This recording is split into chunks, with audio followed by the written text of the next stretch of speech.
Hello, everyone. Welcome. I hope you're all ready for some more crazy stitching and weirdness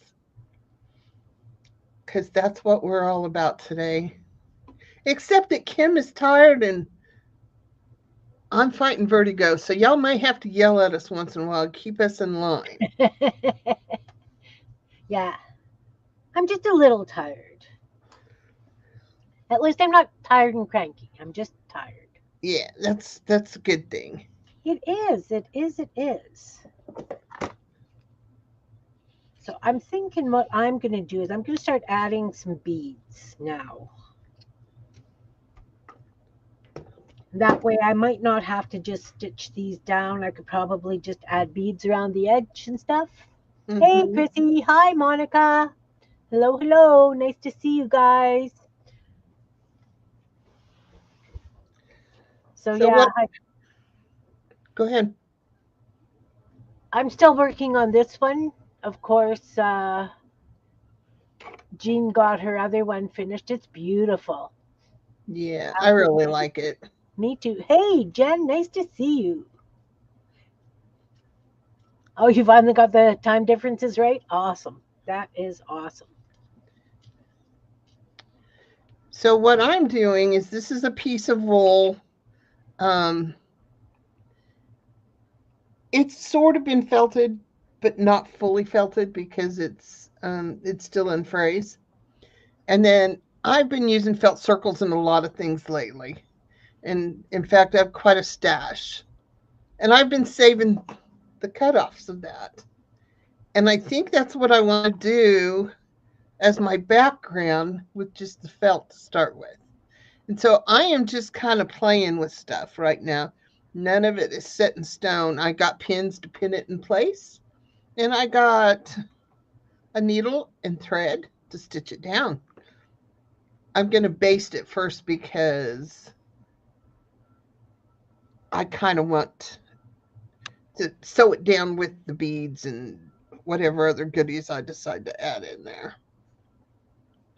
Cool. Awesome, Chrissy. We appreciate you being here. Absolutely. I like that big black circle. I do too. But like I say, this is my prototype. I am just playing around.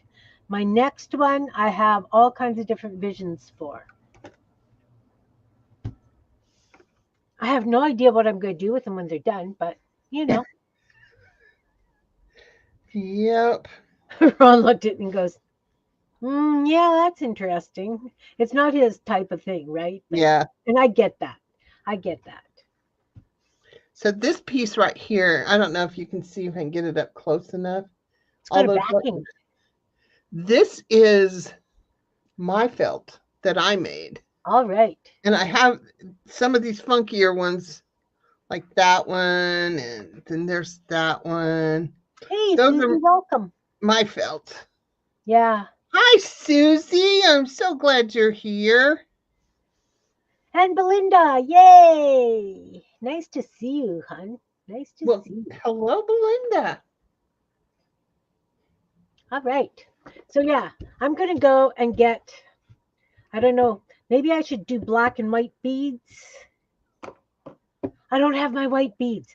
I could do black beads and maybe yellow. I don't know.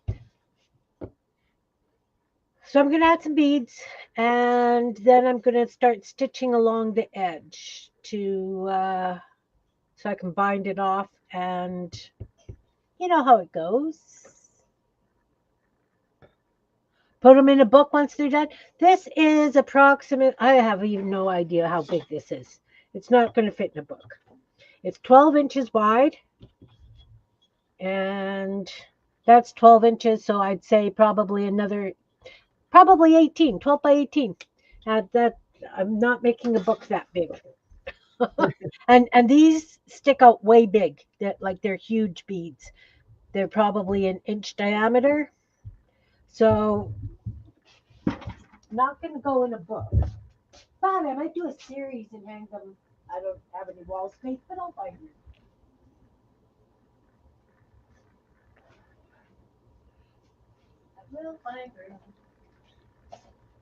I don't have much wall space either, but I don't even know what I'm going to do with this one. Yeah, All I know is that I had a vision. I know. I know. It's these darn visions. So I hauled out the green beads. Shoebox. Oh, those are blue. Never mind. Get the green ones. Now I'm going colorblind. Ha. Turn the lights on.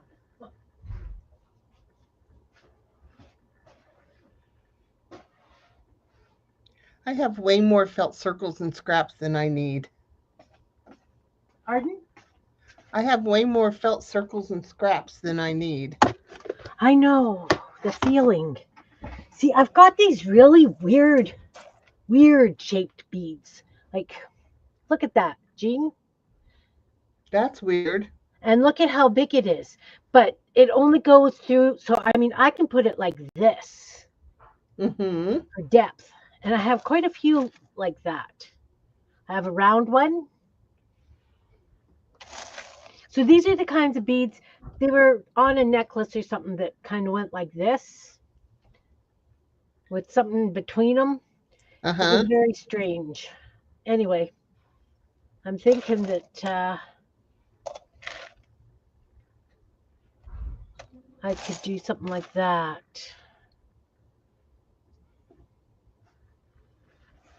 Because these are acrylics, right? And so they're not going to really be used for jewelry.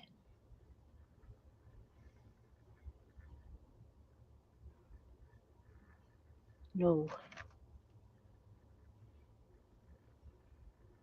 Decisions, decisions. I know. It's crazy.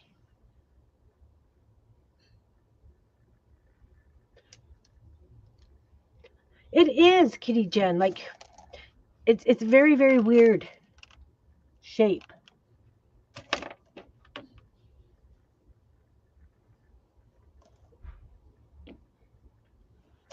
So you know what? I think I like this. Oh, I like that too. I do have this piece of the edge of a felting piece. I don't know where it would go yet, or if it's going to go. I'm worried about it being too square in a round spot, Yeah. and so I need to find something. I was thinking about cutting some of the circles, and yep, that's what I'm going to do. It's crazy when you can just pretend, and then it's like, oh yeah, that's going to work. Well, hope it works. See, It Ron will. built a whole bunch of acrylic stone things for me to turn into beads as well.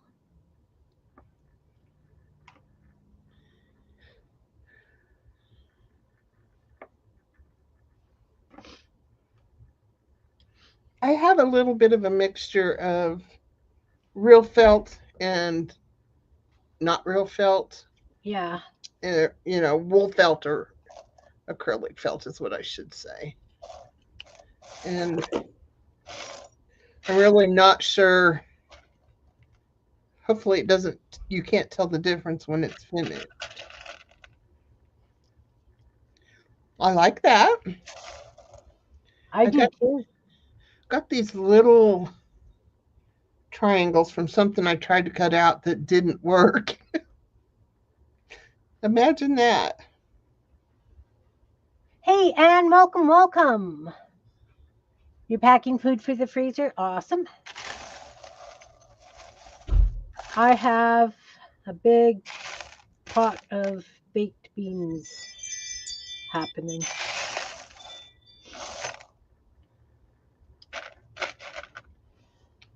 We thought about chili, but then we changed our minds.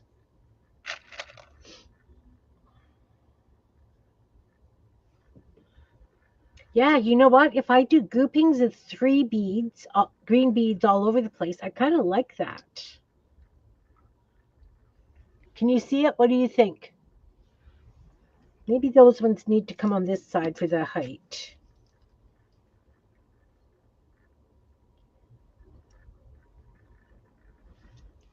I like that.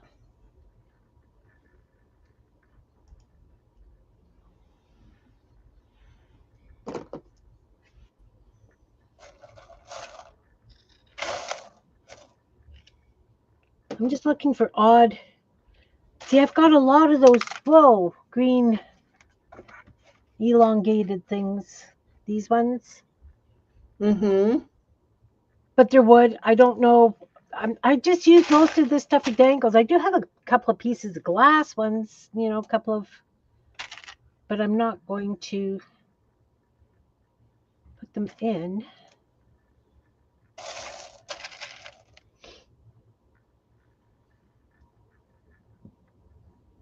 I really like that. I have to say. Your mind knows what's right for you. Yeah, it does. It does. Some pinto beans, bean and cheese burritos. Nice. Nice, nice. Yeah, no, I just want to get these cooked and put them in the freezer because why? There's a reason. I don't know. I don't remember.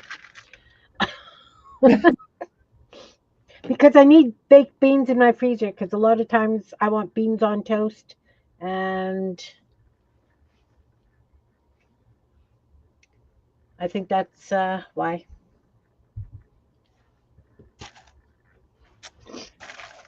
Wow, have I ever got a lot of junk beads?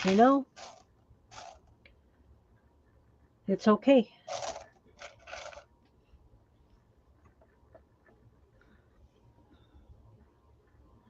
Yeah, I think that too sometimes.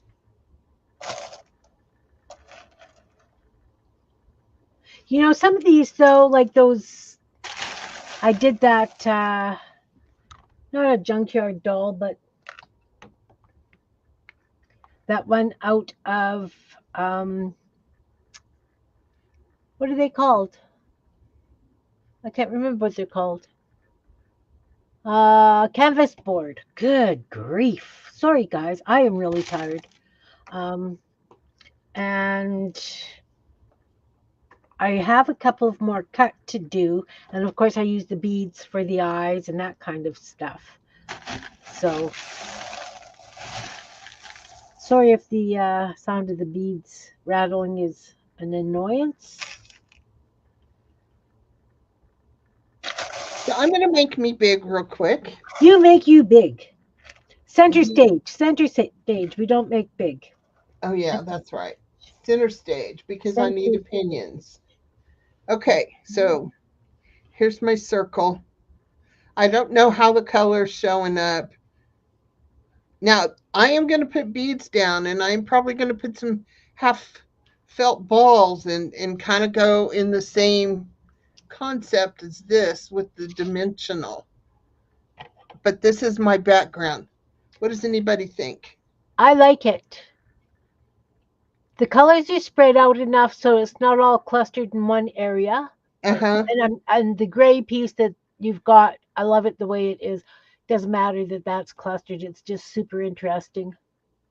That Yeah. one green piece on the left, I think you might have to put, well, you got that modelly green one in the middle, but I think you might have to pull in one more piece of green, maybe what across the top blue stripe of felt beside the purple, Um. maybe. Up here. Yeah. This is pink. Oh, it looks burgundy. Yeah, it's really magenta. Okay. What if I just had one that I really wanted to put in, but I didn't know where to put it, and I grabbed him by a handful, threw him back in the container. Yeah, I just think you might need to either swap that green one out or put in another to Another pull the green color one. across. You know what I mean? Yeah, I could do that. So there's two greens, and then I Yeah, can yeah. still put that on top of it. Oh, yeah. Yeah, And this is going to have beads, so some of this may not even show. Like these little exactly. ones may not even show. That's true. That's very true. So, okay, I think I'm done being the star of the show for a moment, and we'll get back to the two of us. Oh, no. I just want to get this stitched down. I'm ready to sew beads on. I haven't even finished this part yet. I know. I know. See, I was very good. I got stuff down. Now I'm adding the beads. I had to cut more circles and stuff last night, late late afternoon, evening, and mostly just because I didn't have enough felt scraps. I didn't think, and I still have all of this left over. Yeah. There's the one I was wanting. We'll see if I can squeeze it in. And see, I may have to do completely different things than what my mind is saying just to make sure that you can see some of these felt pieces Yeah. because I'm layering them now.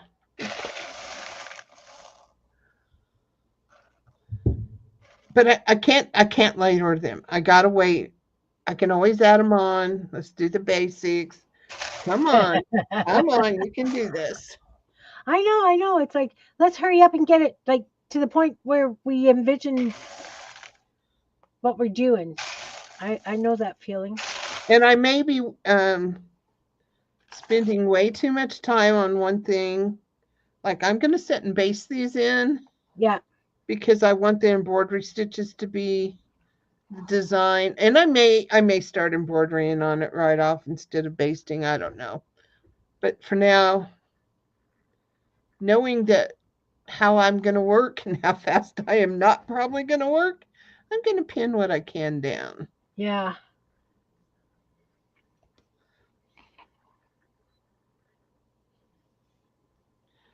There's a big difference in pins going through the wool and pins going through the acrylic. Right. Hey, Moni, nice to see you. Hi, Susan. Welcome, welcome. We're Jean's starting a new one because she finished that other one. Oh, speaking of which, the weight thing did not work, right, Jean? Right, right, right. Um, we're gonna just draw numbers for. We originally were gonna do the weight of this, and whoever got the closest without going over um, was going to win a bag of goodies. Little bitsy goodies is the bags. Hang on. Here's the bag. This has got beads and sequins and the all the stuff that I used on there. There's a little bit of all of that in here, and then some. And that's the prize if you're in the United States. And if you're not, I have a couple of different digitals that I've made. Nothing fancy, but they're fun. They're And beautiful. I would send that out if you won. So because we have the weights and I can show you on the scale and everything. We went from 15 to 5. Make yourself big, okay? Go center Okay. stage. Sorry, I'll get it eventually. Okay, so our guesses went from 5 to 15. 5 was over. So everyone was over. So what I'm going to do instead is I want to do just numbers. And we will do the random generator and pick a winner that way. If that's okay with everyone, that's what I think would be easiest and the fairest. Let me grab um, my little jewelry scale. And let's see, okay. And it is set on grams, so we need to, it's on ounces. And I just want to make sure that you realize, or that you know what I'm saying. Oh, I can't put it on there without y'all seeing it. So okay, it's leveled out. If you can see that, I hope. And when I put it on there, it's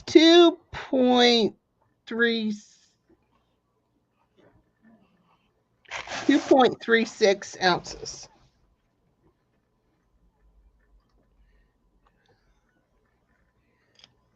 It still covers it up. Yeah. You get it, you're getting, okay, let's tear it out. I'm going to put this on. Now I'm going to level it out again and put this on. I want to make sure the heaviest side is on there. Yeah, 2.3 ounces. So even the 5 is higher than um, Hey, Sharon, nice to see you. Welcome, welcome. the actual weight. I would have guessed it at more. I really would have. And Me too. even putting it on here, um, I will get my postal scale, which is out in the garage right now. So that's not going to happen. It's too cold. And double check that, but um, yeah, it's definitely, everyone was higher. So what we're going to do is I'm going to ask everyone in here, and all of these people that picked a number previously. How do we want to do that, Kim? I hate to exclude anyone that has picked a I number. know, I know. Could we use their numbers as the numbers they chose? You We know what I could, mean? Is it they're still in within the number range? yeah. Is Sherry in here? I don't think Sherry's here yet, but we could always use the number that she chose, right? 9.5. So, you know what I mean? Yeah, that's why I was saying I didn't know if we wanted to just round it up to a 10. Yeah. You know what? Leave it at the 9 because We have another 9. oh, we have another 9. Oh, that doesn't work. You're right. Okay. Yeah, round it up to the 10, I think. Okay, so we're going to do that.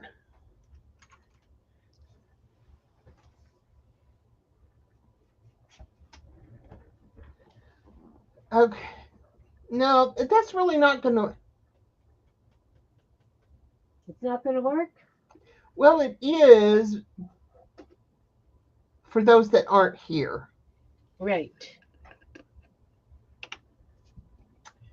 And there's 11 watching, and we have at least 1, 2, 3, 4, 5 that aren't here. So Oh, I want everyone to pick a number between 1 and 30. Even if you picked a weight, pick a number between 1 and 30. And we'll give you that number. and Sherry's is a 10. Right.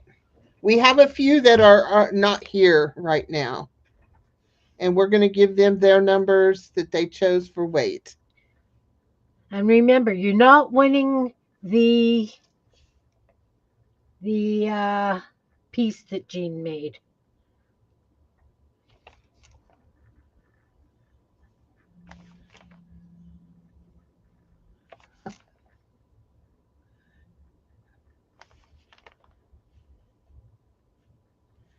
I'm changing your numbers on my list. Monica, you're good.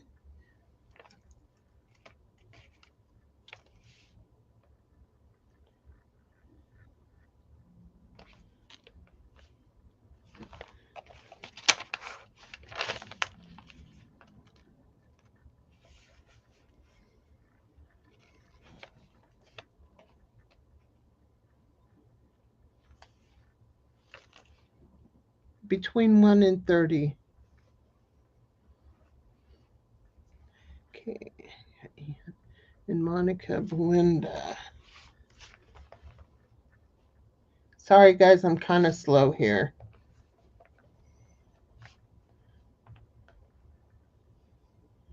Tell me how I can help.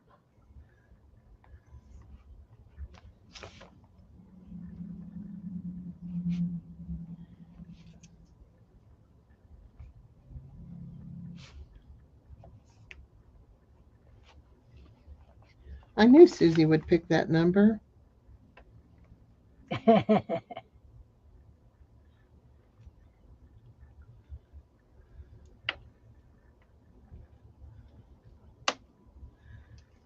Um, we're picking a number between 1 and 30. If you are in the United States, you will win this little bag of goodies.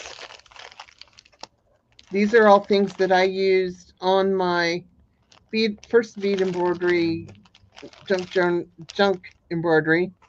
If you are in another country, I can send you a digital.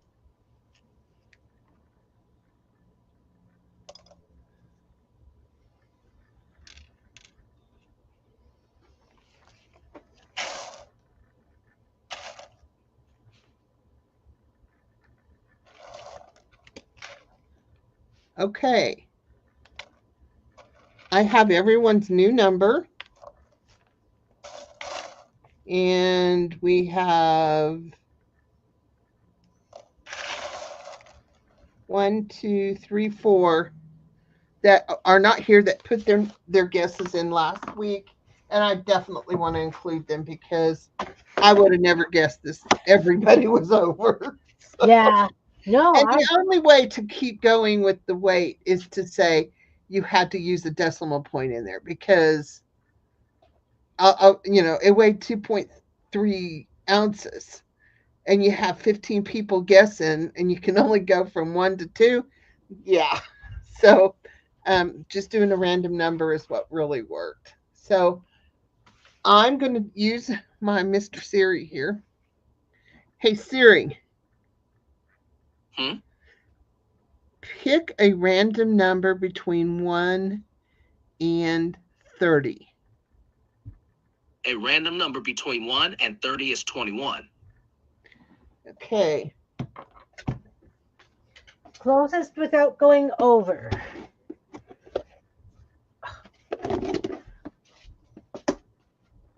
It looks like to me is Anne with 17. I have a 25, a 28, a 26, a 13, a 14, a 10, 12, 15. So, Anne, you are the winner of the little goodie bag. Woo! Congratulations! And Anne, if you could either message me or email me, let me put my email in there.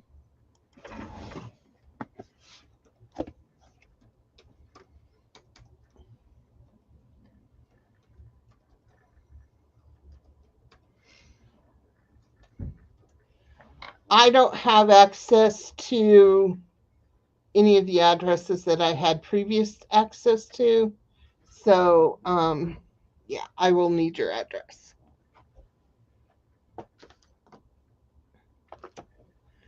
All right, that's done. Yay!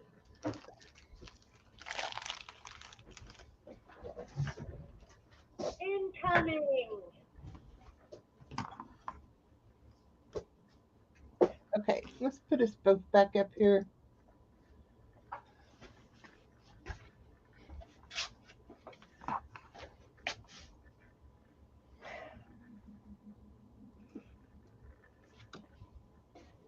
You know, guys, I cleaned this area and I can't find the blessed thing again.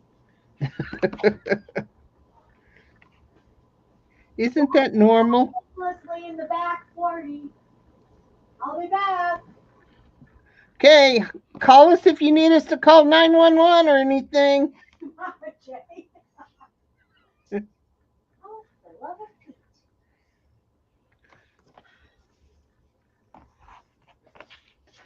I have a question. It's totally not creative. I was thinking about putting this on my Facebook just as a curiosity question.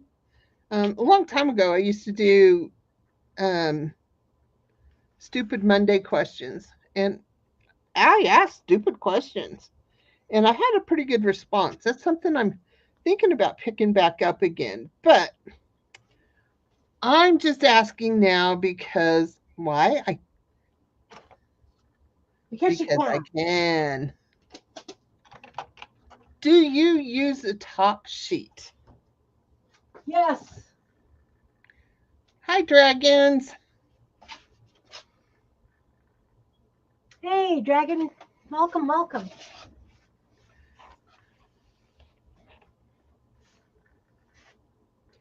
I read a thing. Hi, Carol. I read a thing on Facebook where they were trying to say top sheets were going out. Yeah, I know. Like, what the heck is that all about? So that's my question for you guys, and you don't have to go in details. And I don't care if you use a top sheet or not. I just want to know, is it really going out? Okay, dragons, that answered our question. A top sheet is you put a fitted sheet on your mattress and then you have a top sheet, flat sheet. Yes, it keeps the blankets clean longer. I have quilts that I have to take to a laundromat because they won't fit in my washing machine because they weigh too much. And I always use this top sheet just for that reason. I have a feeling that the generation behind us will not. I think they could drive it away. Well, I know my daughters do. My daughter does not. I don't know about my son. Um, Okay, dragons, that makes sense too. yes, that Blanket textures. Ugh. I don't have any problems, but I don't like the feel of the blanket touching my skin. I also have crocheted, a very ornately crocheted bedspread. And when I've had comforters, I just don't, I love the feel of a top sheet. Yeah. Oh, uh, we really get off on tangents here, dragons. We Oh really, yeah, really sorry. do. Sometimes we even get a little sassy. Well, Kim does. I don't. Liar. Liar. Liar. I don't know. It's just a silly question, a curiosity question. And No, that's a good question because I was thinking the same thing. It's like, really? Like, ugh. Who are you? And yeah. yeah. Well, I know part of the reason my kids do. Well, for a long time, I would get her top sheets and I would use them for the fabric because she, they've only recently started selling them individually. Um, but now that they, sell them individually, but she has her own blanket she sleeps under, and her husband has his own blanket because otherwise they fight over the covers. So I can see their point of view in that, but I don't know. I still like my top sheets. I think my husband could go without the top sheets, honestly, because many times he has to because I pull them off. But yeah, I do remember one of the first things he told me when we got married was it Hey, should Shannon. You can sure tell that we are. Um, how did he say that? Well, I can sure tell I'm married now because I have two sheets on my bed. Yeah, that's a good point.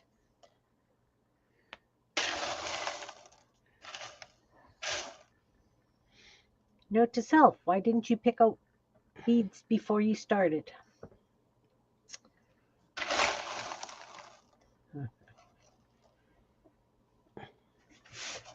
Well,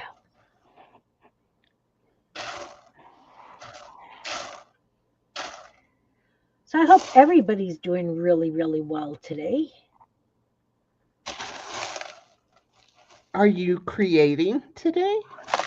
Are you Yeah, sitting back with a cup of coffee and enjoying us, or your favorite beverage, whatever that might be?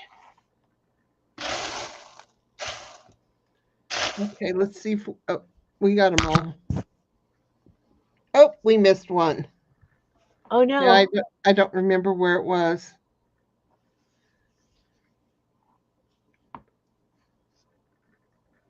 Hmm. I'm probably really going to regret putting these beads on here before I do the edgings, but that's okay.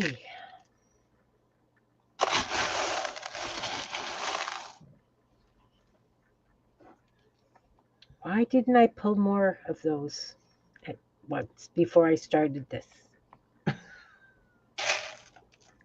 Yay, drinking coffee and chilling is always a good thing. I did that already this morning, but I only got one cup of coffee because I was running late and took a leisurely shower this morning. Good idea, and definitely a good idea. We are doing junk embroidery, Shannon, because I have so much junk that I hoard for making crafts out of, and then I don't make crafts out of them. And so a lot of this is kind of off the wall stuff.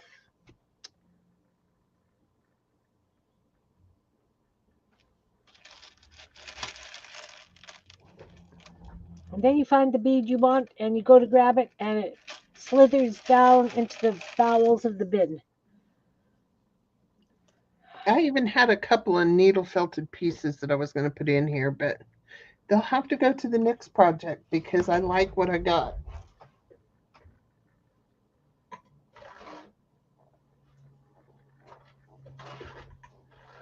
Boy, I miss this big horizontal surface behind me. Ugh. Mine is still 2 feet tall with stuff. Like I said, I've been cleaning, but it sure as heck doesn't look like it.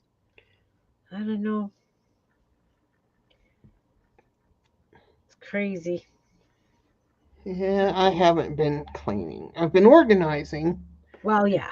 pitching, but my plan, as soon as I get all this stuff done that I'm getting out of here, I am going to hire someone to come in and clean for me. Nice. Nice, nice. No, I've been cleaning as I go. I mean, yesterday I vacuumed in here.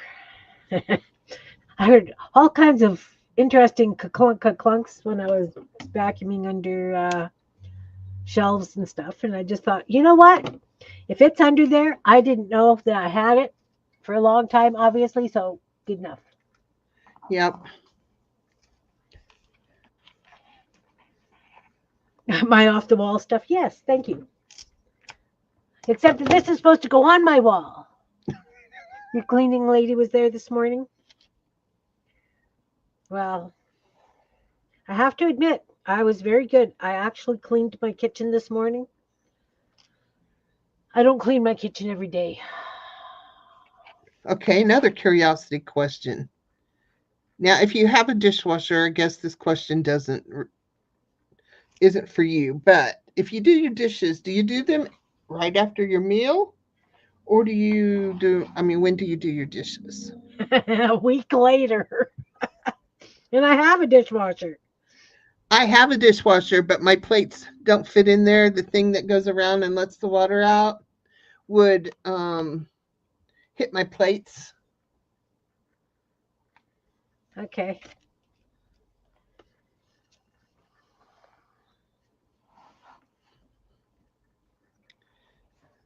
Okay, so these are just kind of going to dangle almost. They're not going to stand up nice. Now they don't, they look rude.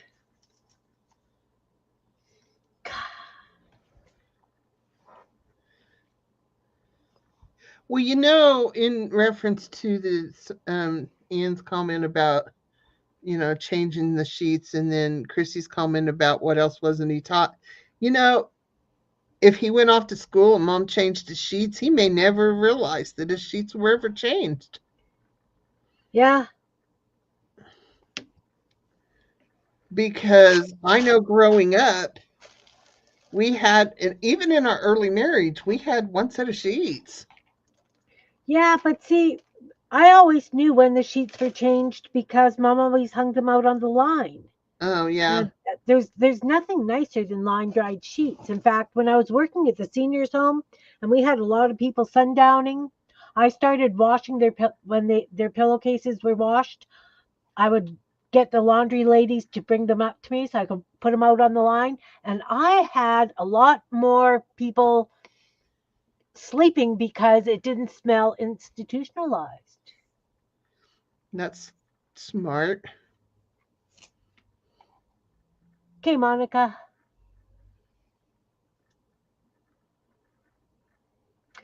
Yeah, I try and clean as I prep. It depends on I my do I do my dishes as I go, especially if it's a lot of dishes. But then after we eat, the dishes we eat with, I do them first thing in the morning. I oh get yeah. up and I make my dishwater, and I make start my coffee, and I'm usually done with the dishes before the coffee's done. So, Yeah, me too. I mean, But some days I just don't. my It depends. mom would that just drove her crazy. She couldn't, and I was like, if you want to do the dishes, go for it. But I want to go in and sit down and relax and watch TV or what have you. And so anyway, so See, growing up, my grandparents lived with us, so my nan always did the dishes. And then when I was supposed to be doing dishes, well enough to do dishes, my dad bought a dishwasher for my mom. So I never grew up learning how to take care of a house. I'm one of the worst housekeepers. Well, my house is messy, but it's not dirty, you know. yeah. So Chrissy asked a question: who actually cleans their washer and their dishwasher? I don't clean my dishwasher, but I don't use my dishwasher. My dishwasher right now is full of beer bottles because my husband used to brew and he hasn't brewed for a long time, and he hasn't moved the bottles out of the dishwasher. They're clean, and so out of sight, out of mind, I guess. And but I do clean my washer. I I have clean them to. both and my air fryer. I I mean, just re everything gets a really good scrub down once a week, at least once a week.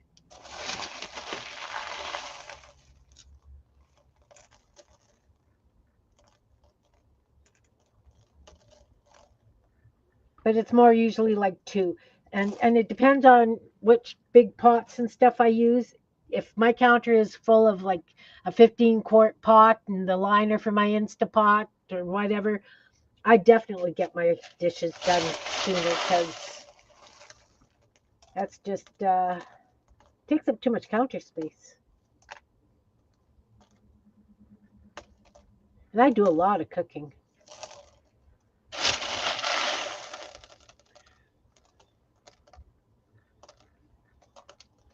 we always had chores growing up, so we knew the basics, you know.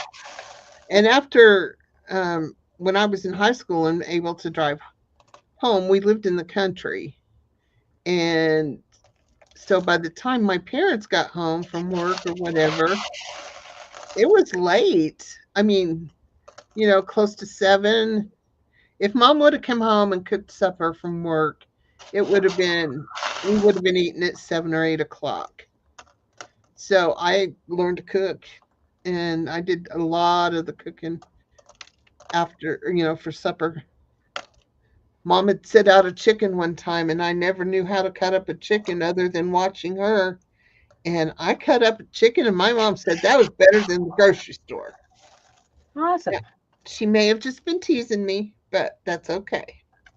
Yeah, but you know what? You tried. That's the big thing, right? Yeah. I just kind of anytime people who talk about kids learning how to cook, I think about my neighbor, and she really regrets telling me this, but I think it's priceless because her daughter was about 11 years old, and so my neighbor was going to be home late for work, and she asked her daughter if she could cook the pasta. So all she had to do was heat the sauce. So her daughter cooked the pasta, but she had never seen her mom strain it. So she thought the water had to boil away. So she had all this melted gluteny stuff in the pot by the time her mom got home. And, but I mean, she'd never seen that step of it, right? So how do you know unless you've, you know, taught Yeah. them or they've seen it in action, right?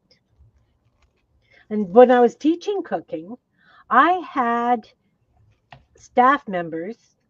Now you remember I was teaching people with varying abilities how to cook. So they were always there with their support staff.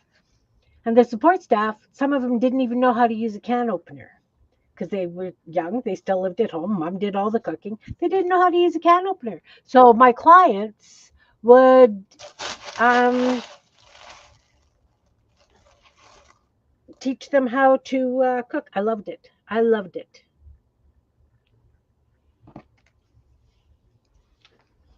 She did try. She did try.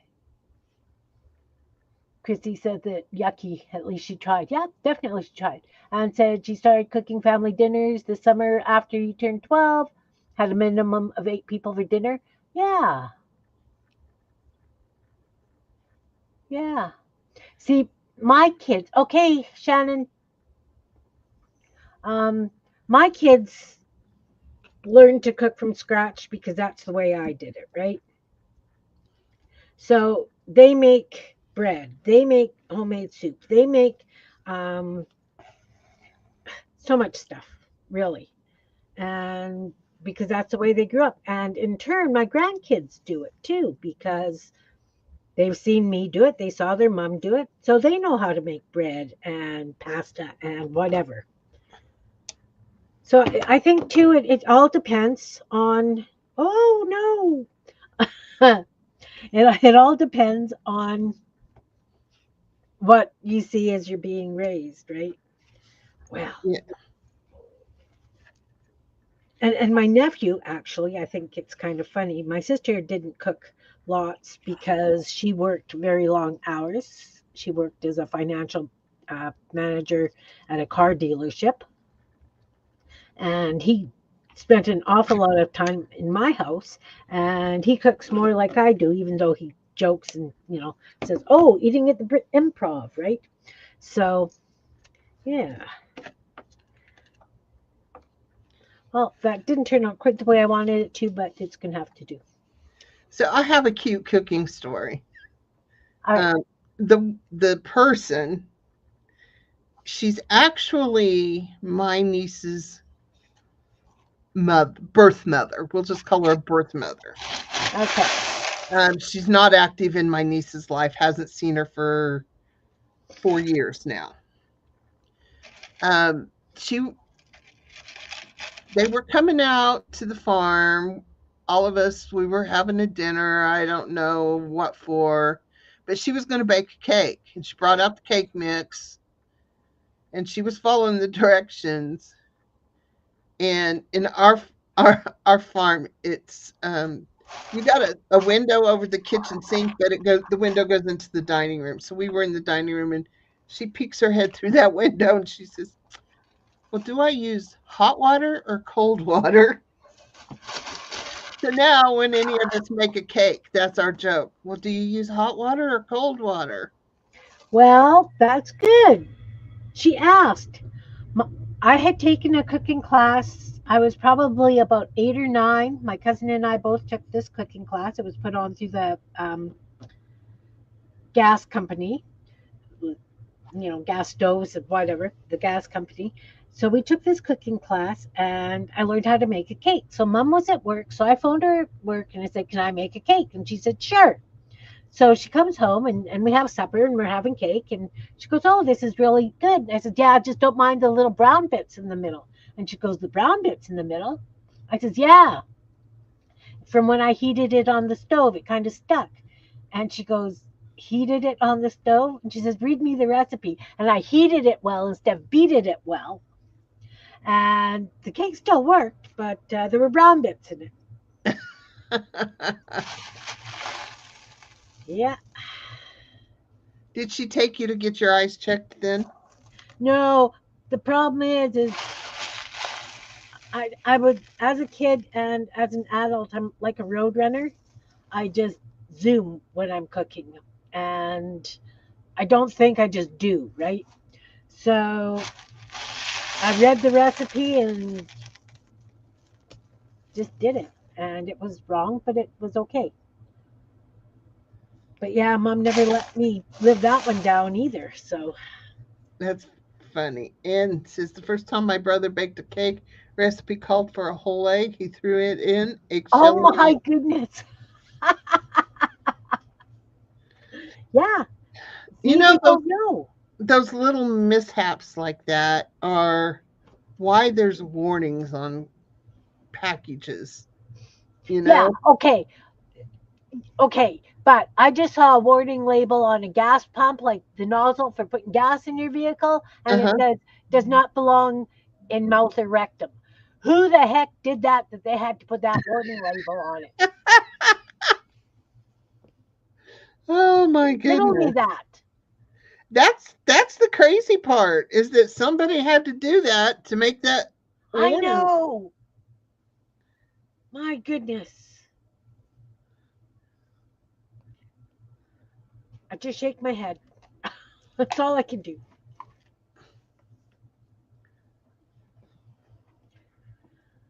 Yeah. All right.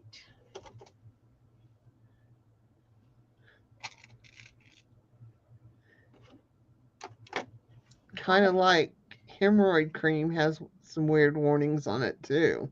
Who does? Hemorrhoid cream, Ah, like do not use on your eyes.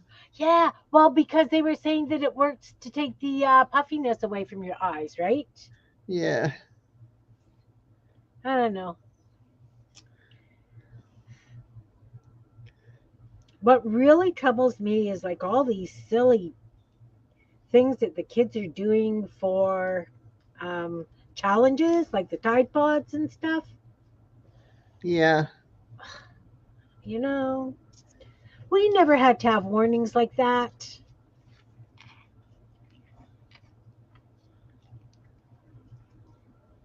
did we? Like, I mean, I I don't don't know. think so. I don't think so either.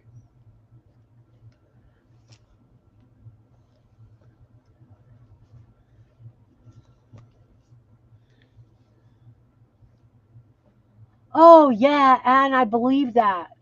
She says when her son was in medical school, they had a seminar about the weird and or stupid things people put where they didn't belong. Oh, yeah. Oh, yeah. You would think that people would know better. Yeah.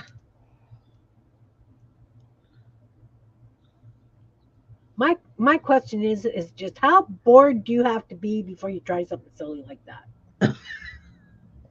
Like what really goes to your mind? Yeah. Oh, it was complete with imaging studies. Oh my Wow. goodness. Susie says early in her marriage, they had invited a friend over for dinner. She was making fried chicken. So our friend asks which is the mashed potatoes and which is the gravy. Oh my goodness. Oh, well, that's funny but sad.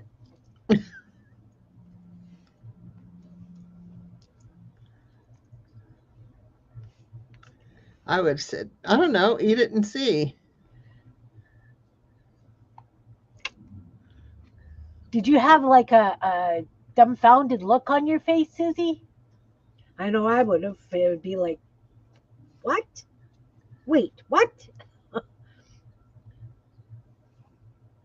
I hear the birds outside my window. I hear the furnace running.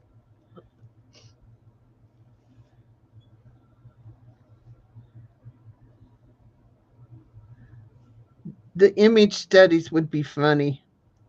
They would. Oh, so I see. How did you get that fire hydrant up there?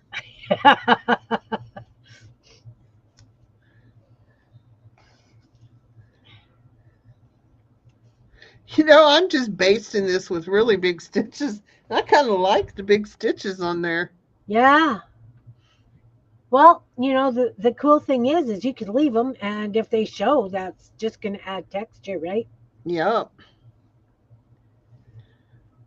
absolutely.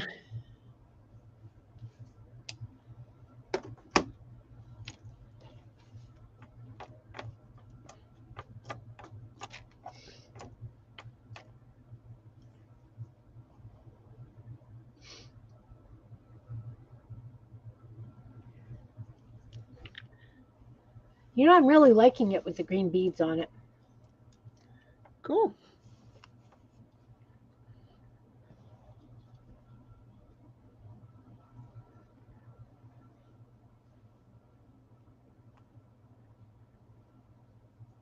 Oh, he thought he was being funny? Oh, okay.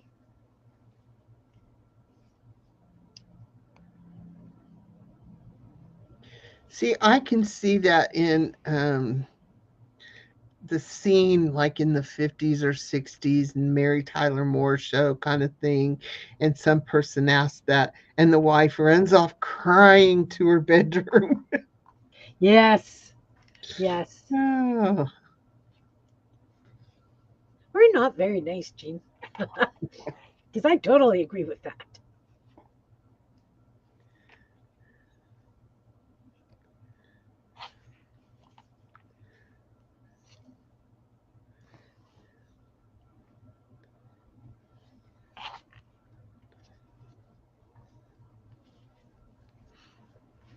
Yeah, I know. Guys, learning how to cook, there's always going to be some odds and sods that, people come up with and go, maybe this is going to be quicker and easier.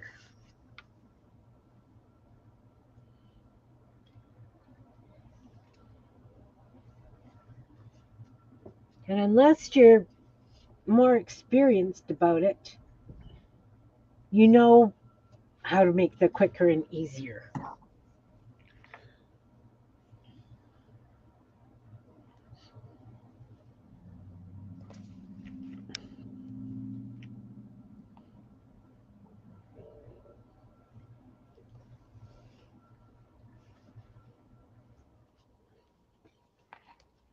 So, anybody got fun plans for the weekend?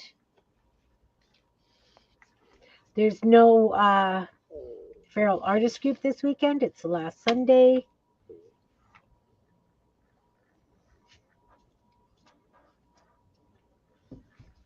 My family is all sick, so I don't want them here. Sounds rude, right? No, you can't come.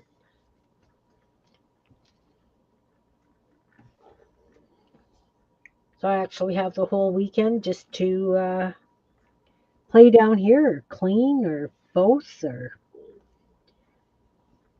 well, it's supposed to be in the 70s this week. And yeah, we're supposed to have like +5 on Sunday.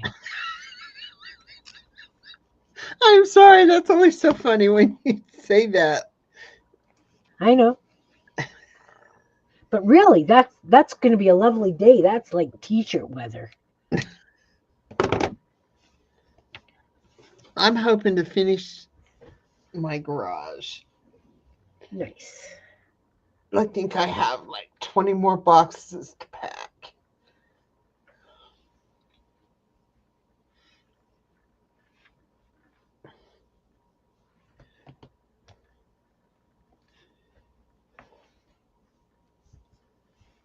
That's not bad.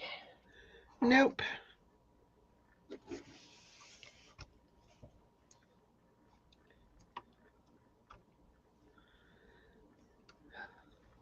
Mm.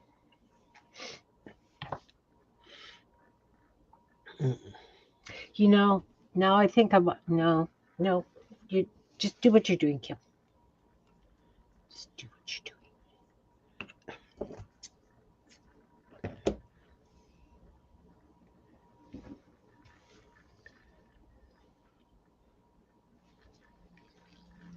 I had to go into the other room where I moved all my sewing stuff this morning and get my pin cushion and my fabric shears. I guess I'm going to have to leave a set of fabric shears and a pin cushion in this room Yeah. because I've needed them more often than I thought I would. Well, I haven't separated things into their separate studios because I have to get in those studios and clean them up. But first, I want to get out here to a low roar, you know? Yeah. Well, I'm close. I'm really close. Me too, except, of course, I'm cleaning and I come across a paper bag with handles. So I automatically take it and start making a journal cover, a funky journal cover. And I've got a couple of those actually started. Says she who wasn't supposed to start anything new. Hmm. But if you're not buying anything new to make your new project, you're still adding to finishing the things. Does that Right. make sense? Yeah, it does. It does because I'm using what I've got. And that's a big part of cleaning, right? Use what you got. Hmm.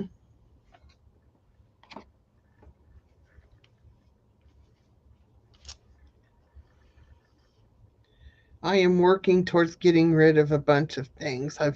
I've sold one loom and I've sold my spinning wheel, although somebody showed me a new yarn artist and now I miss my spinning wheel, but I'll live. Gee, I have no idea who that could be. But isn't her stuff incredible? It is.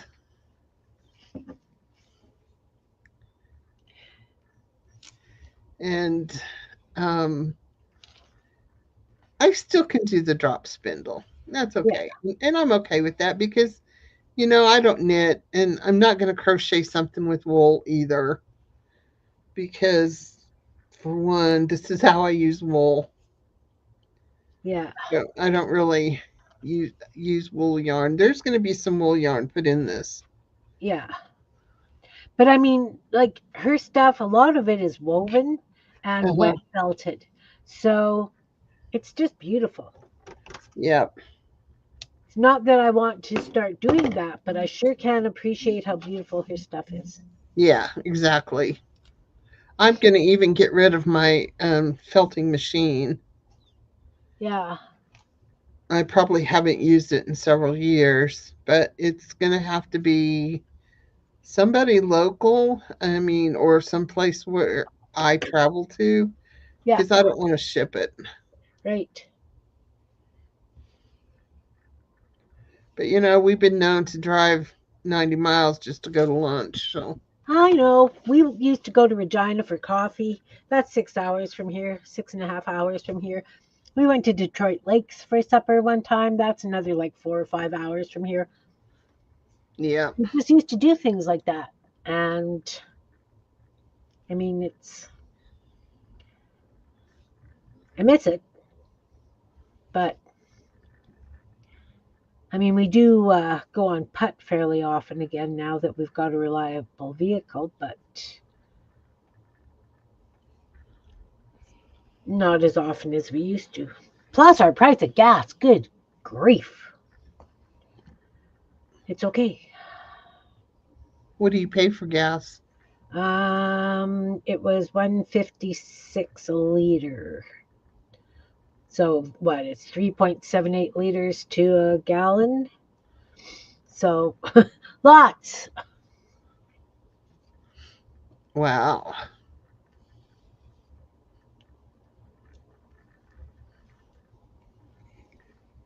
It seems weird that you get your gas by the liter. Yeah. I mean, I understand the different measuring systems and all, but something like gas, I guess would have guessed it was universal. Well, but I mean, you guys use imperial measure, and we're um, metric, right? So Yeah. yeah. Whoop. It's like my husband arguing with me over the packing I've got done. I've sent over a ton of stuff out. And he has to be smart aleck and say, well, is that a short ton or a long ton Yeah. or a metric ton? Yeah. Yeah. Yeah. Because he thought I was just using it as a general term. Right. Like when you say I have a bazillion things, or you know, Yeah. yeah, Yeah. And he's one that'll go, well, how many is a bazillion? You know, more than one. yeah, exactly. Yeah.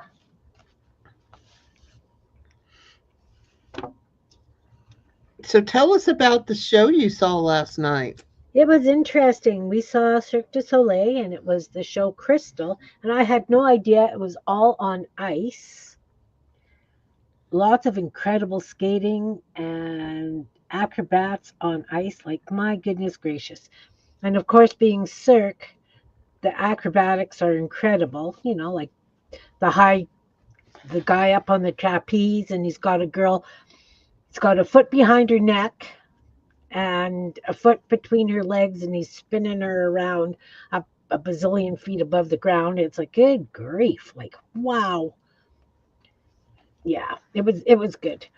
And the props were beautiful. The costumes were great. It was a nice story.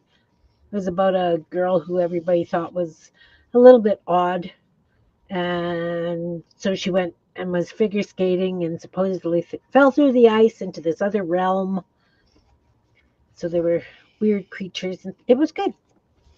It was good. Really enjoyed it. Sounds amazing. It was amazing. I don't ever get the opportunity for anything like that. The amount of miles I'd have to drive would require, some time off from my husband. Right. And so, Right. So yeah, no, we saw that. We've got tickets to ZZ Top in June. I always watch for, things like things that Ron will be interested in going to with me. yeah, We've got a lovely dinner theater here, and he's not into musicals per se. So that was something my granddaughter and I always did, but she's moved away.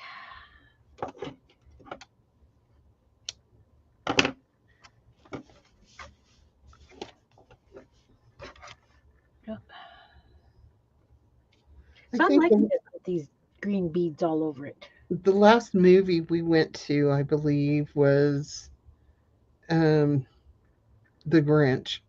Oh, see, Ron doesn't like going to movies either. So my girlfriend and I will go to an afternoon, like a matinee thing, and it's cheaper. Mm-hmm. But it means I have to travel to the city.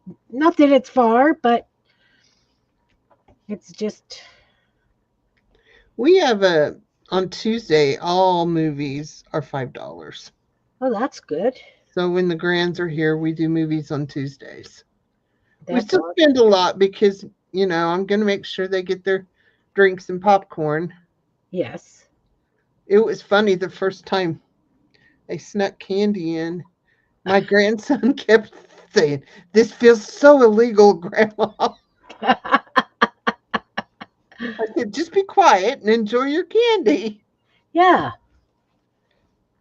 because oh my, it's so expensive. It You know, is. you get a large soft drink, and it's like $6. And all it really costs them is the cup.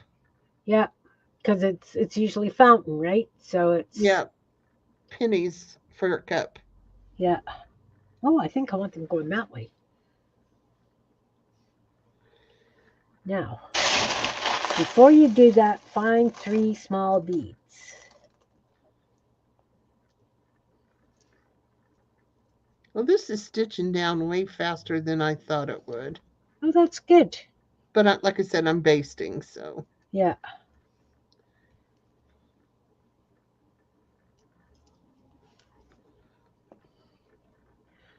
Hmm. Yes, you're right, Susan. And Susan knows she takes her grandkids frequently. Yeah. Yeah. My grounds are all too big now. I took my grandson with me to see Wicked. I wish I'd have taken my granddaughter, but yeah, getting her here on a Tuesday is a lot harder. Yeah.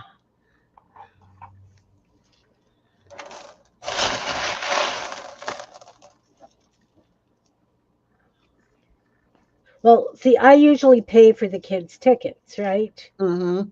Like if my daughters and I, when Kinky Boots came, I bought their tickets and we all went together. It was great. But um, Wow. now with the grandkids having partners, the ones that would go with me, um, then I pay, and they're all adults now too, and no Mm. students, so I can't even get student rates. So it's a real chunk of change if I take my Well, I grand. can get senior now, but on Tuesdays it's $5 for everybody, so it Yeah, doesn't really matter. yeah. Well, I can get seniors as well.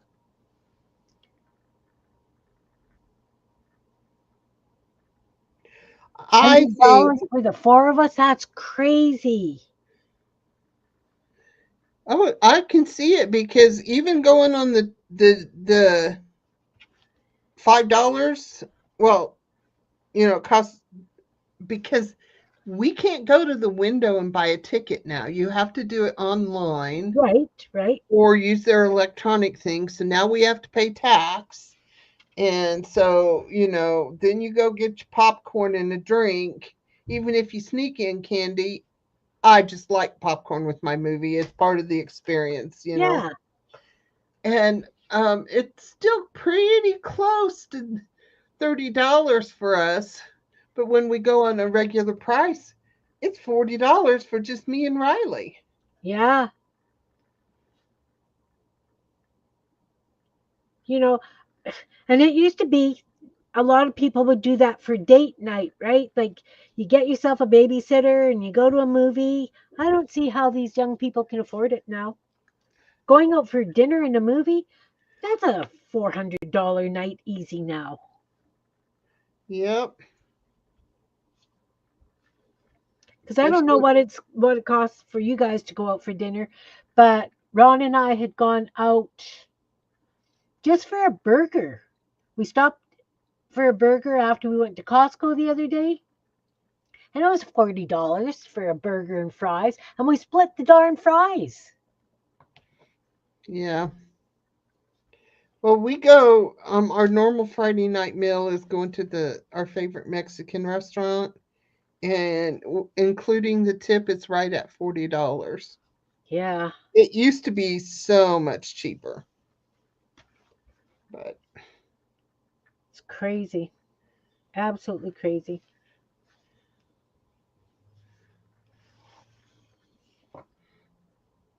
and see, m- my kids have um one of those fancy movie places where you can eat there and everything, Oh, yeah. and so when they go, it's a couple $100 for the four of them. Yeah.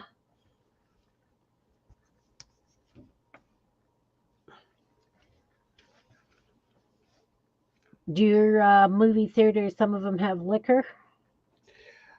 Ours don't. I don't know about them or not.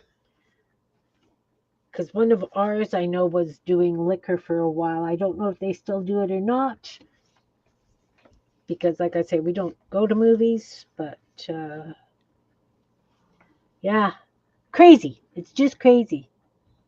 Yes, you wait for movies to come to streaming. Definitely. I don't have anything to stream them on. Well, I guess I've got Prime, but I don't watch it anyway. Can't even remember the last time it was on.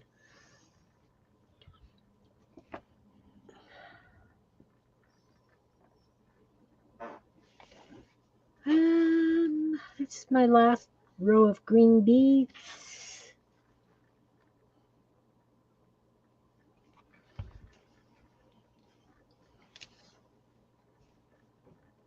Yeah, I haven't been for a few years either. Like I say, my girlfriend and I uh, would go to a matinee. It's been a long time before COVID, right?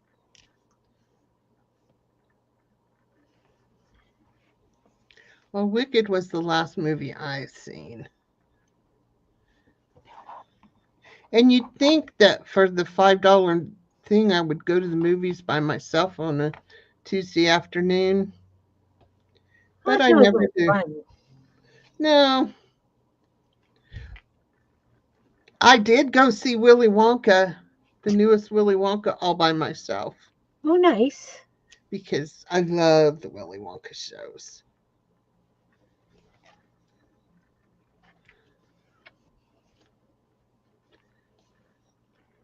Oh, you didn't pull that tight, silly.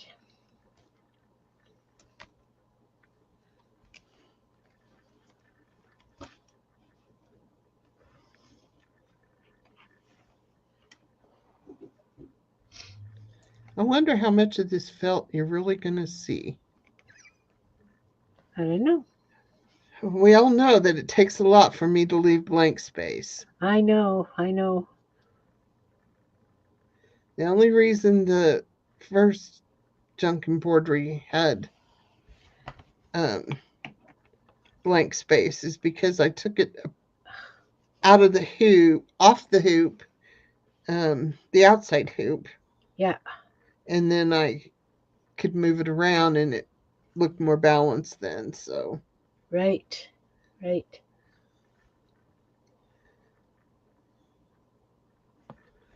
I hope we're not boring you just watching us stitch things down.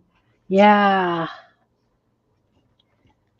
I hope that you guys are creating while you're here with us. That's why we come up with weird things to talk about. So you don't have to be bored at our crazy art projects. What are we doing next, Kim? Have you come up Well, with something?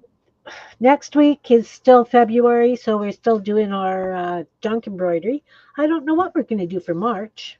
Any ideas? Well, I'm ready to do scrappy balls, but we can wait on that since we just did stitching. But, Right. you know, And I know that a few of our viewers wanted us to do scrappy balls, so I mean, we could do instead of doing an entire month. The only reason I did the entire month for this was because I knew it was going to take longer than 1 week. yeah. Okay, let's go for scrappy balls. Okay, we'll do Scrappy Balls one Friday.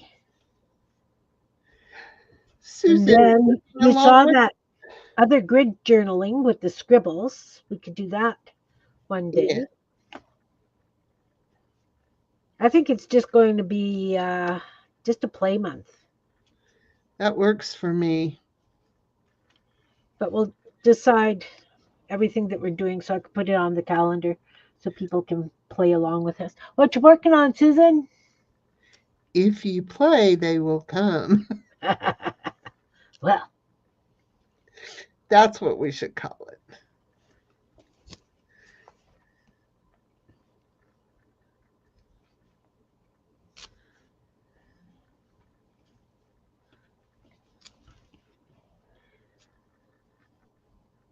I'm just laughing. I was working on my, I did my row for yesterday on that blanket, and it is so stinking heavy already, and I'm only like one and a partial month in. I have no idea how heavy this beast is going to be when I am done.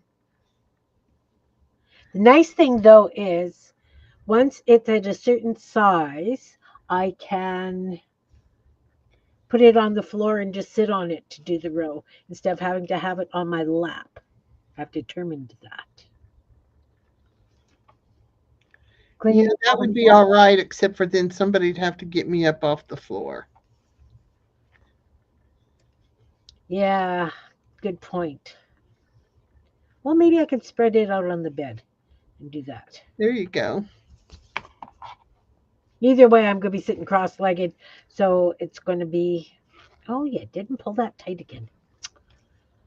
Uh, cleaning the top of your desk. Nice. I cleaned the top of my desk. You can't tell. Oh, Jean doesn't have it so that you can tell anyway.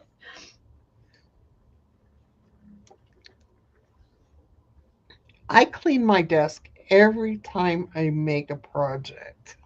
I Nice. used to not. I really didn't. And I don't know why I do now. But it's like I don't want my art supplies to intermingle with each other.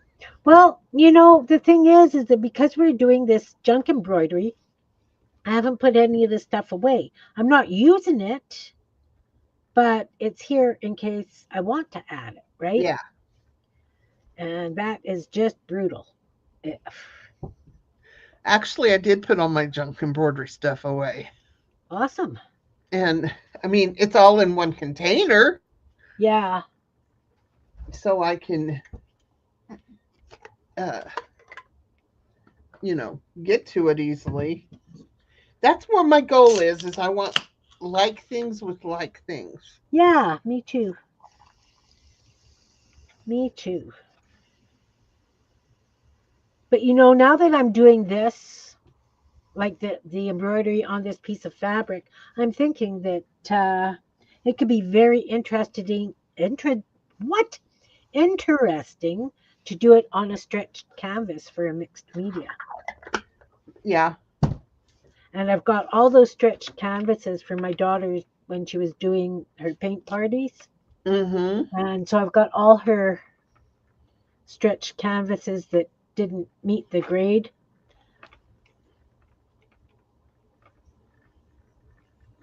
So I should really do something with them.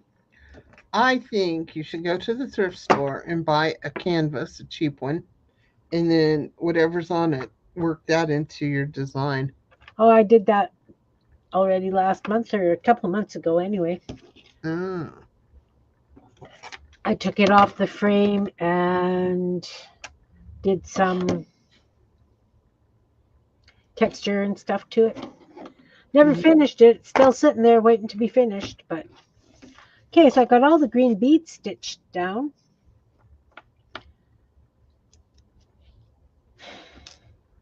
So now I feel like on these silver pieces, I should put big yellow beads.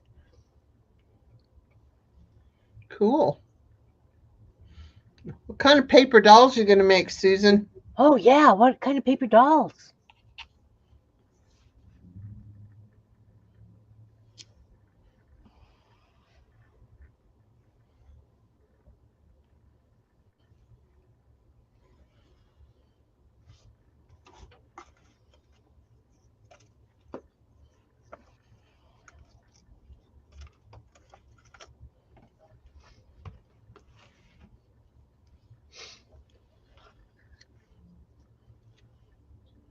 Cool.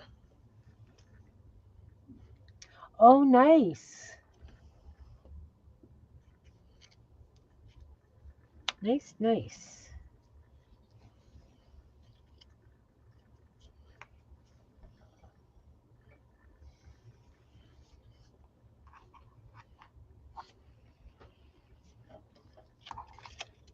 Okay. Go get the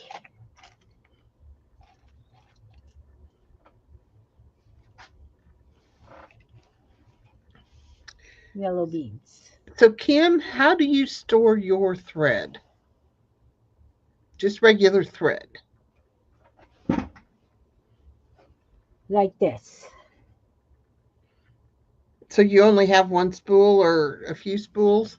I have I have a bin full of different threads. And you They're just all in a have them. bin or in a drawer. Well, And I have to use I had all of my threads and a lot of my bead cords on a thread rack that was on the wall. yeah, I've got that too. And I have I took the thread off because I want it to be in there by the sewing machine. Yeah. And I put it in a box for now. But I was trying to find something to keep it from getting all tangled up and all that. I just don't know because again I want them separated and so they're because the majority of the time when I use thread it's for my sewing machine. Yeah. This is a rarity that I'm using thread. Had it not been setting out easily accessible, I probably wouldn't have. But it shows up pretty good, so I don't know. Maybe I need to start using it too. Yeah.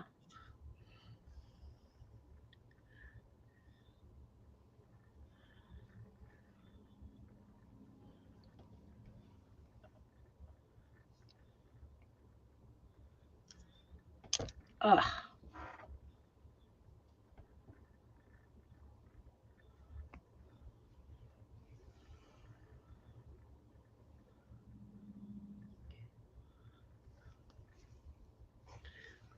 I would have never thought just basting this down would be so relaxing. Yeah. See, I don't mind doing that too, the big stitches. I think it looks awesome.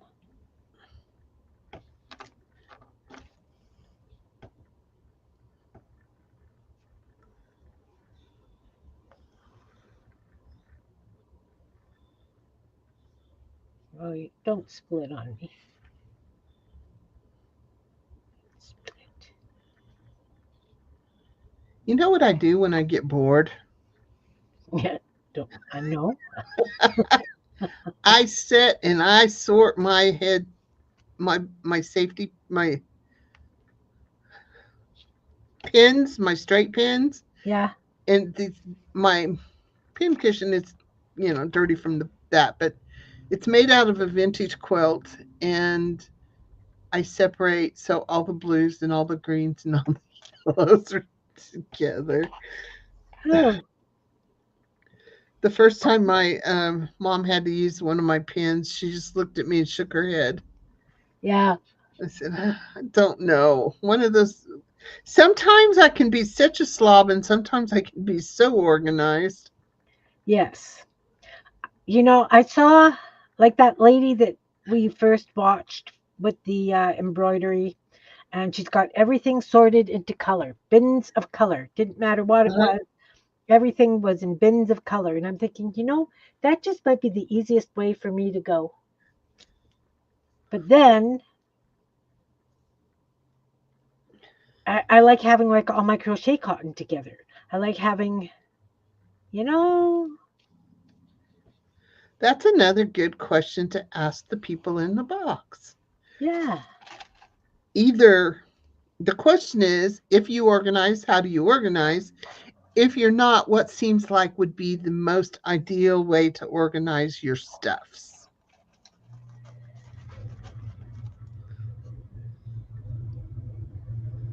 Yeah. Now we can't let husbands in on this discussion because I'm Oh, pretty sure mine would say, point to the trash can and say, "Don't be afraid. Don't be afraid." oh yeah. I know Ron's not like that because, like I say, he's working on that um, track, Marble Run, Uh-huh. and so his shop is very comparable to my studios. That's wonderful. Mine has done all kinds of woodworking. He's had a lathe and all kinds of stuff, but he doesn't really do too much of that anymore. I'm hoping when he retires, he finds a hobby because otherwise, You're fuzzy, Jean. Oh no, okay. Yeah, fuzzy, fuzzy.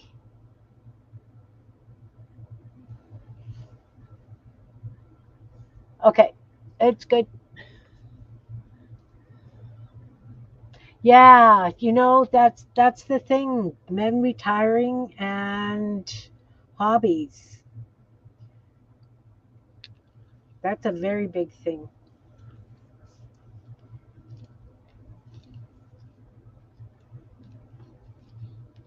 wow, I Oops. have to come over here and get one more circle stitched down. The lazy crafter in me, because I'm using big stitches. I'm just going across here.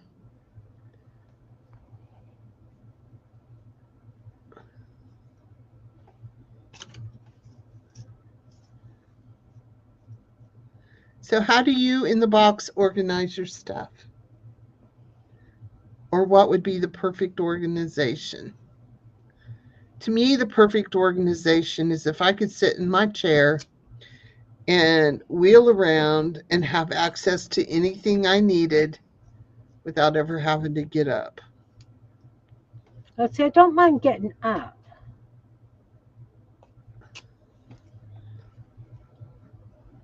I don't mind getting up. I just think that would be the perfect situation. All stitched on. Nice. Now what? I don't know. Not much help. No,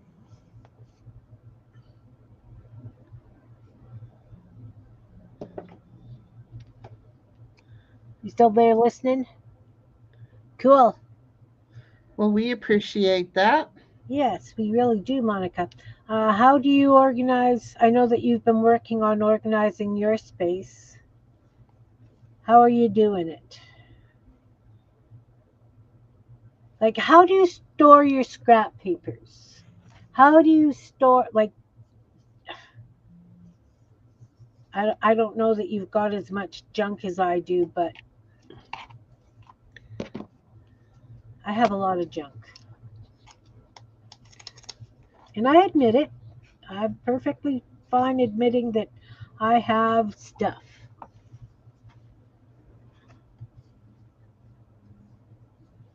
You like everything in labeled containers, easily find and use and put back. That makes sense.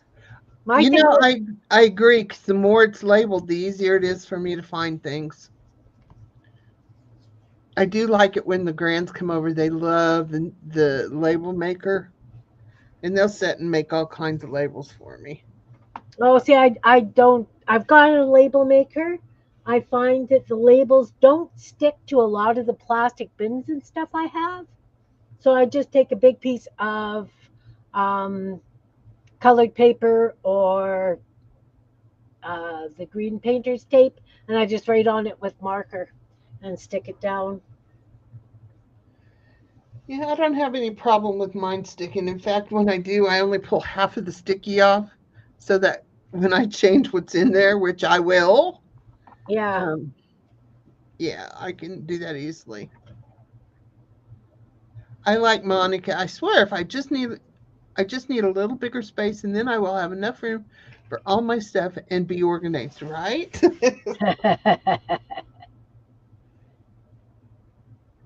Yeah.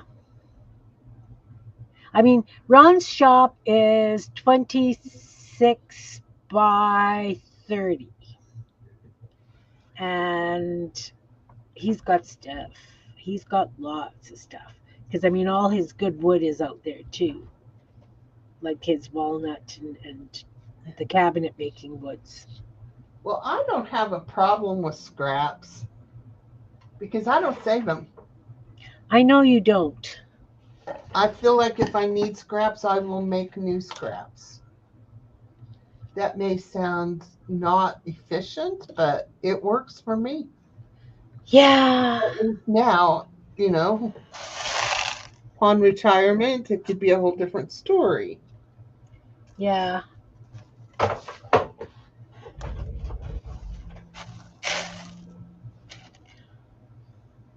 I have bins of scrap, but I have kind of whittled it down. What is this? Look, I have a little witch on a broom bead. Um, you have nice boxes. Yeah, I know. 3 by 5 card set inside at visible end of the container. That's interesting. Look at that. That's a nice tangly mess. This is some of my own yarn that I have spun. Yeah. Lumpy and bumpy, just like me. Now, now. Now, now. I think it's one big piece, but I'm not sure. Yeah.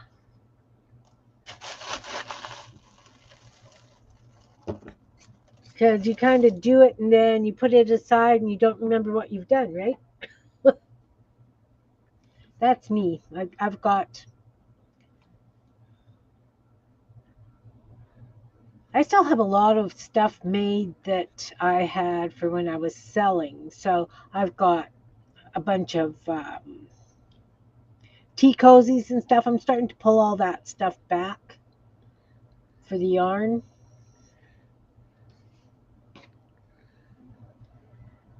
I should probably just take them to the self help, right?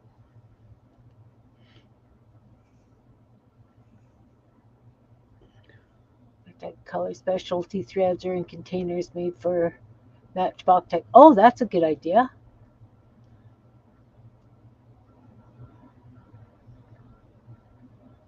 Yeah, I like big labels too, so I can read them. Like I say, I'll take the green painter's tape and write on it with big black Sharpie.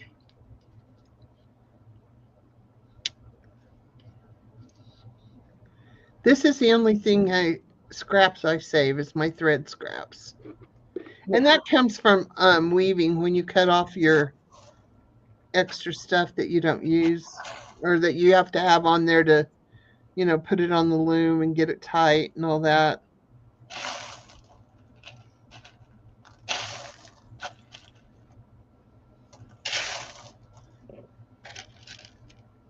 Oh no.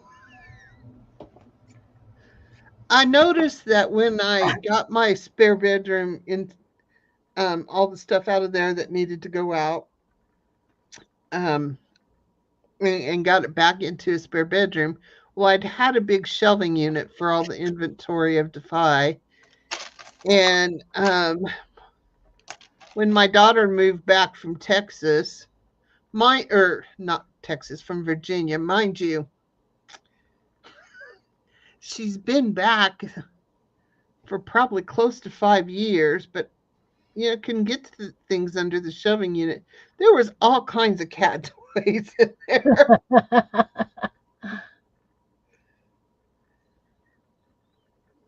I was like, wow. 22 of the stackable plastic drawers.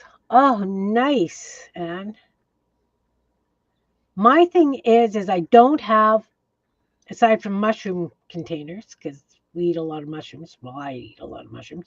Um, I don't have a bazillion of one kind of bin.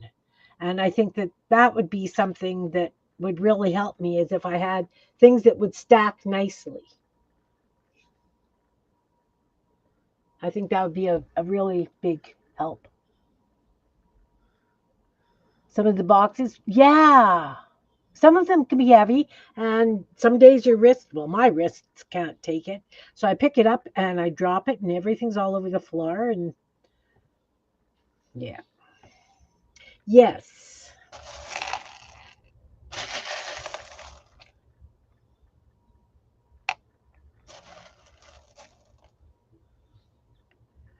So I am just throwing some black beads on these strings that I've got dangling.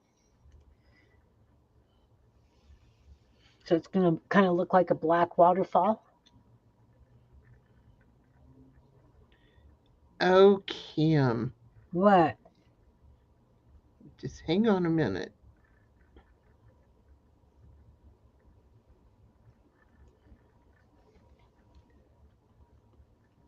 Looky there. Oh, yeah. See, I want to do that with some yarn too. I've got some fancy yarns. They're Yep, not as fancy as that, of course, but yeah. Not on this one. Not on this one.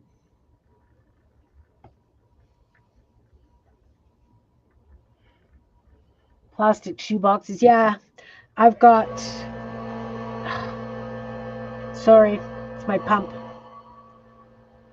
Um, Plastic shoe boxes for my beads, plastic shoe boxes. I got them everywhere. But if you don't get them all at the same time, they don't fit together nice. exactly. I found that out. I mean, I have enough shelving units, go figure, that I could probably fill one shelving unit with one kind of bin, but for a while when Ron was building bins for me, he did it so that things would fit nicely. I think that with all that I have gotten rid of, I probably have, counting the plastic shoe boxes, I'm probably at least 50 empty tubs and bins and shoe boxes and sweater boxes. Once I'm done, I'm going to take them all and match them to lids. If it does not have a lid, it's out of here. But I'm not just throwing them away because I'm going to have a garage sale of all the craft supplies and stuff that I'm getting rid of. And when they say, "Do you have a bag or a box?" they get a plastic tub. That works. So, Uh, and it says a friend gave her about 3 dozen small Rubbermaid square boxes with lids. She loves those for small things like snaps. I use a lot of the inexpensive plastic shoe boxes too. Yep. Hubby drinks the Walmart brand of Crystal Light. The little packets come in rectangular containers that are perfect for pens, markers, and pencils. She also has photos, blah, blah, blah. Also loves photo sorters sold by Michaels. They are largest plastic, yes, 16 small plastic boxes that seal nicely. They spec well. Pencil boxes, yes. That makes sense. Oh, I don't have a problem with people going to Michael's. I'm just not going to do it. well, our Michaels actually let me go through the normal line, whether I was paying for card or not. Yeah. Because I'd kind of forgotten about that. And I said, "Well, I'm paying with a card. Do I have to go over there?" And he says, "No, I can get you here." I said, "Okay." Nice. Nice. No, they only let us do cash at the cashier now here. Okay, one of you are missing. Where'd it go? There it is. Now, see, if that was the case, I'm just ornery enough to go and then say, "Oh, sorry, I can't get this because I'm not going to do it myself or whatever, and Yeah. because it's the statement that's being made that lets them know how you feel, I guess. I don't know.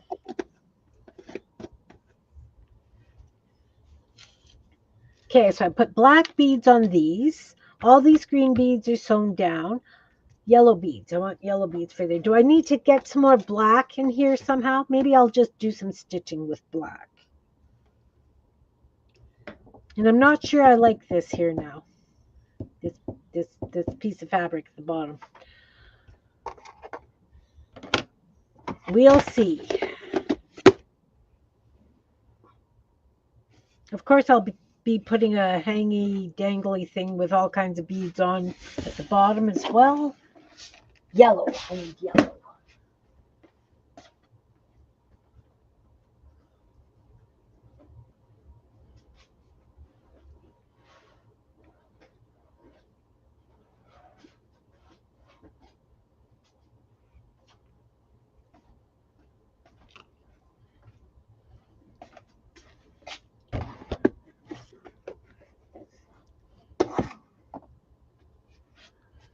Oh, yeah.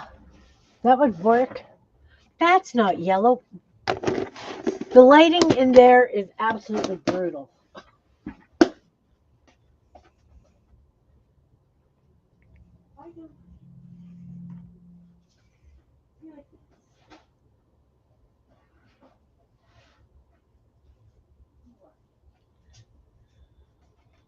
What? That's 3 bins now I pulled the wrong color of? I do have a cataract forming, but that's not an excuse. I could use it as an excuse, I guess.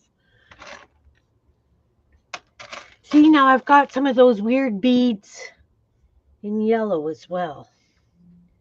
Cool. Don't think I want those.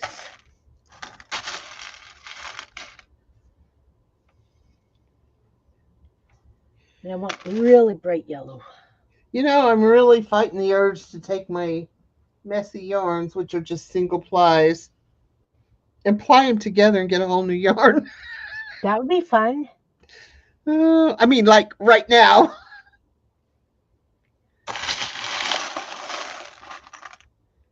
That would still be fun. Well, Oh, I we're have taking one to component, just flat, don't know where I want to put it. flat, flat.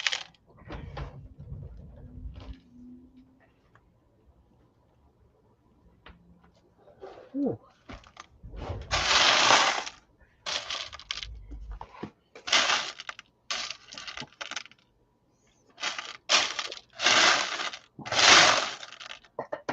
I told Kim this morning or earlier when we were getting ready to come on. I woke up this morning thinking it was Sunday. And I can't shake that. I really think that it should be Sunday. And I don't know why.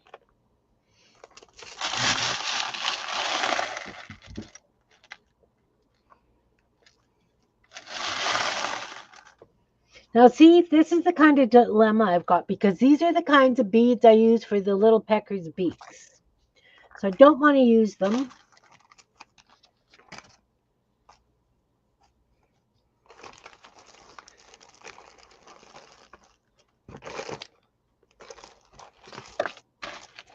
On these.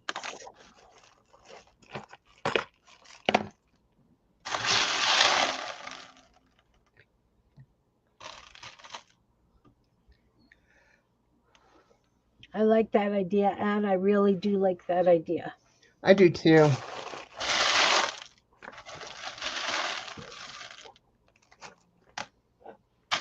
I'd like that to do that to all the stores.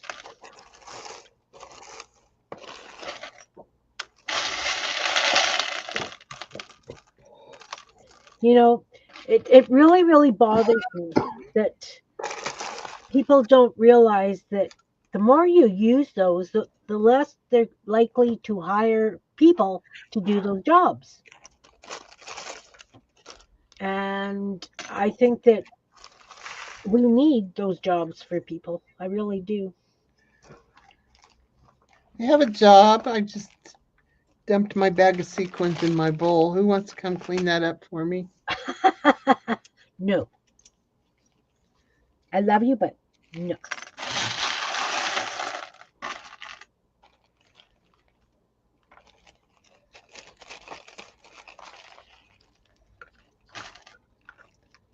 Yeah, it'll get there. I don't know. Kind of looks like a fun mess now.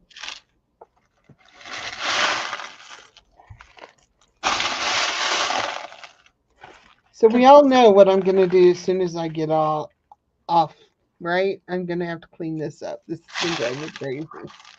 Yeah, well, at least, you can pull all the big stuff out. The sequins will be in the bottom and you can just dump them. Yep, So it's not going to be too bad. I know.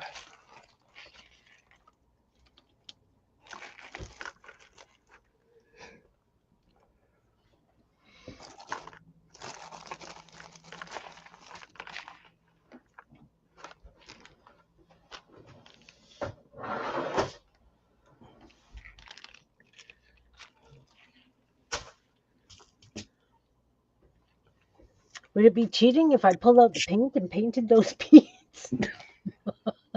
They're not bright enough.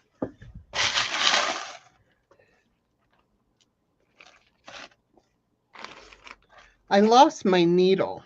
Oh,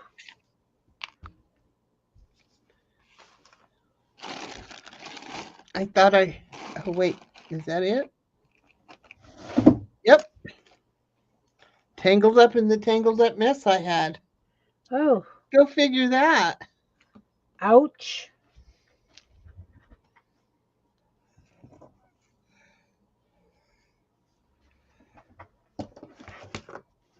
Okay, well, I got you guys here. I have this book. I used to have a craft business, obviously. And so I would get a lot of catalogs and stuff. And over the years, I got rid of quite a few of them, but I've got this one. It's a needlepoint, like a tapestry book. So it's got all these lovely, lovely little pictures in because they were paintings that were then put onto the needlepoint canvas for doing needlepoints.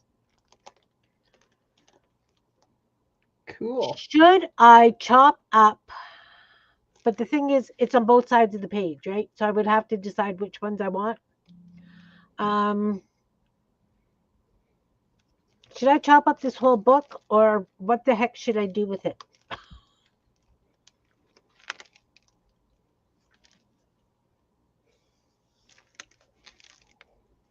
Well, you're not going to order from it. No, I'm not going to order from it. So I say chop it up. And I They say, would make great little postage, wouldn't they? Oh no, I'm not going to bother scanning them, Monica. This book is this thick, right? And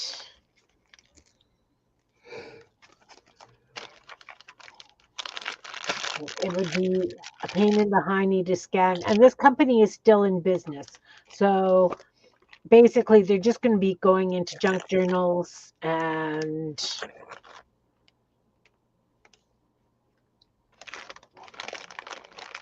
it's like you can see, the needlepoint stitching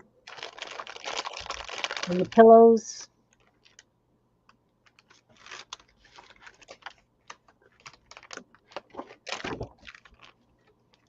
Just favorite it. Just yeah, that's what I'm thinking. Like I mean, those would still make great little postage.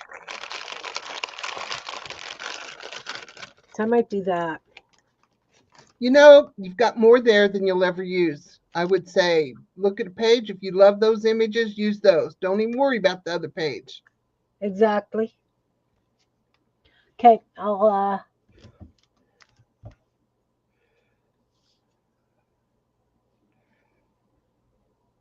yeah, true. I could use it as a reference book for doing some painting and things for sure.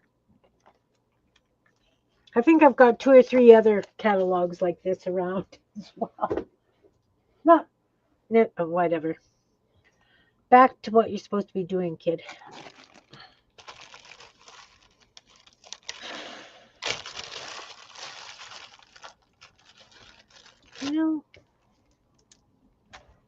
cut it up as I need it. Yeah. And then it ends up on a pile, and I have so many piles of books. Like I was saying to Jean the other day, I saw where a lady used her old books and made paper mache with them. And I'm really seriously thinking that could be a very good idea for me to do. Is start making paper mache cookies again.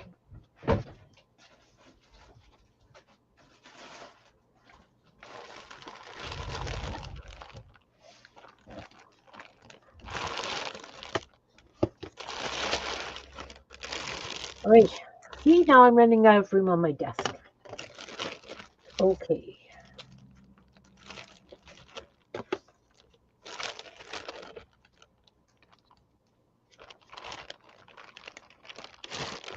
I have some yellow embroidery floss I'm going to use for stitching down these circles, and then I might put a yellow bead in the center. That was the plan to begin with.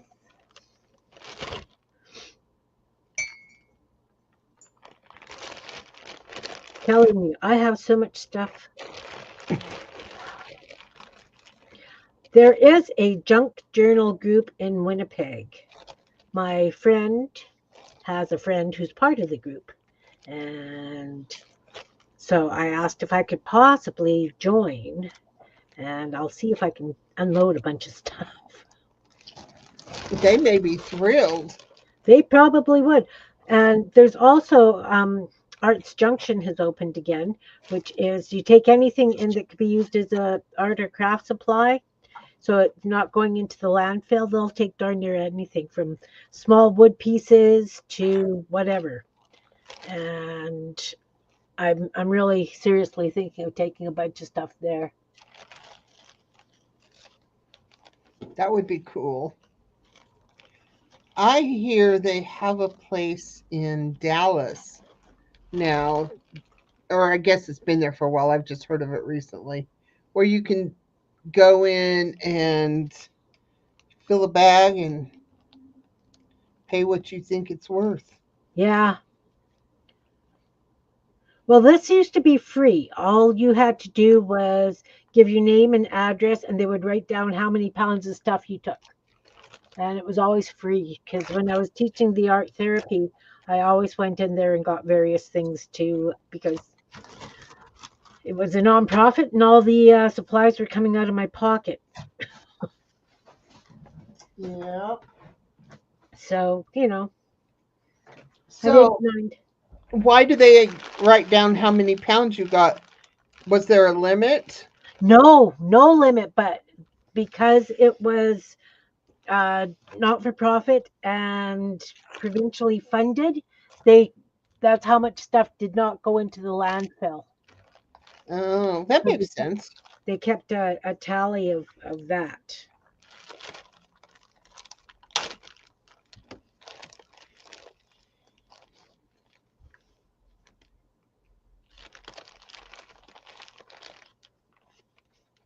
So yeah, I thought it was absolutely great. Like I say, when I was teaching art therapy, that I could just get like lots of very interesting things for people to use.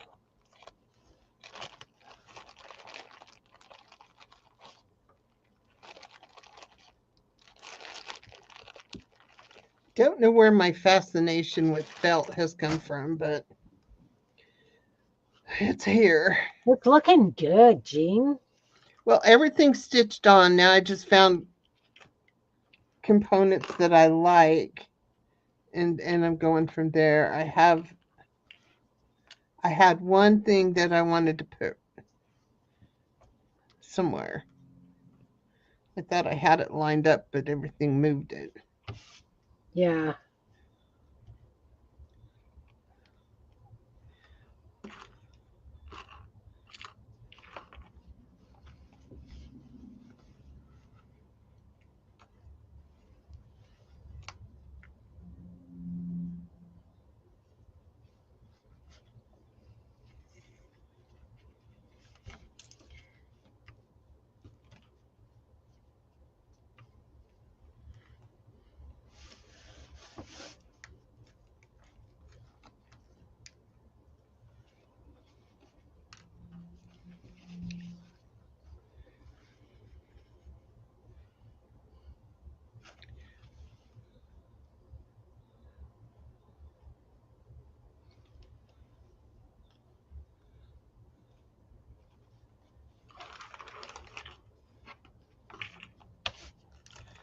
think I am going to stitch some things with just this thread.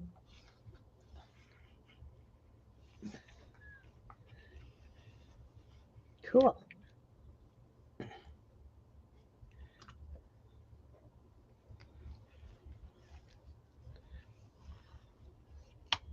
Because it's not really going to show much anyway, so.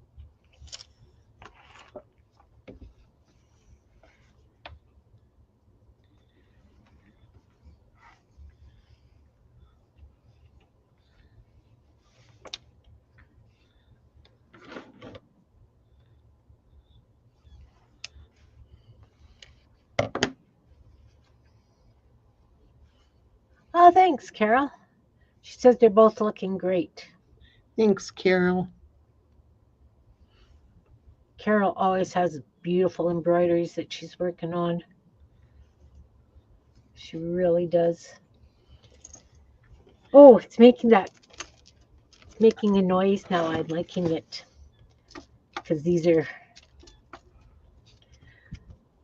So I think I was going to put a bead, but I really like the way these long stitches went. So I'm thinking if I use various yellow threads and keep doing this. Yes, yes. Let's go see what kind of regular yellow thread that we have. Cotton. Well, I can guarantee you this one's going to take me a long time.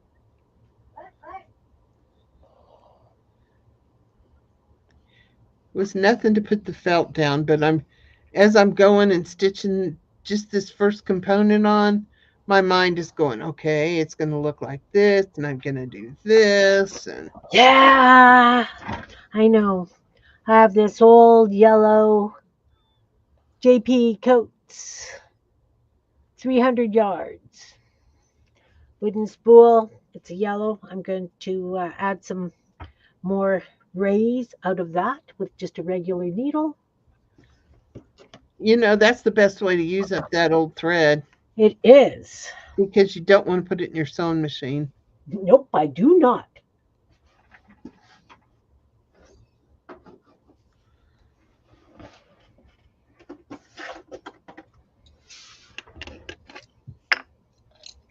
The last person who fixed my or worked on one of my sewing machines, I don't remember which one, told me not to use the cheap Walmart and Hobby Lobby's thread. Mm-mm.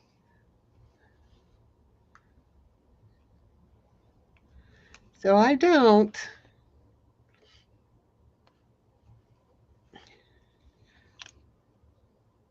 But I also have some bags of wooden spools that have threads on them.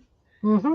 And a lot of times I'll pick 5 or 6 colors and just pull a handful of it on and whip out a bead, roll it up until it makes a bead. Mm-hmm. You got the needle in your mouth, don't you? Mm-hmm.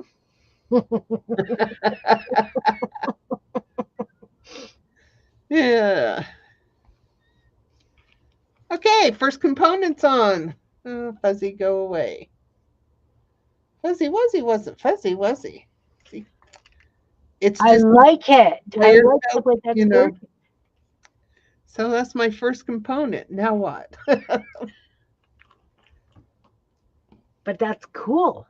I want to do some of these, but I think I'm going to wait because I think I want to stitch them down with beads over the top of them. Yeah. So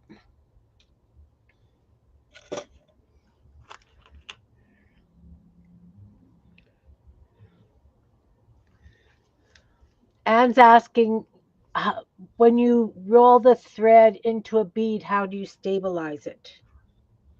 um with stitches, I'm stopping here so I can show you. Actually have a thingy of thread sitting here beside me. Thread, actually it's just thread bits. I have 3 of these. I'm not sure where the other one's in beside my chair in the living room. The other one's in here somewhere. So I can just take this chunks of bits and pieces and I just roll it up. And there is some thread in there just that I've gathered off of spools.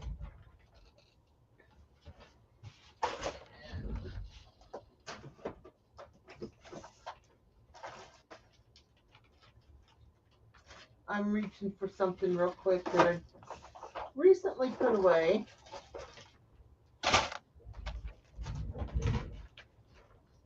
Or so I thought.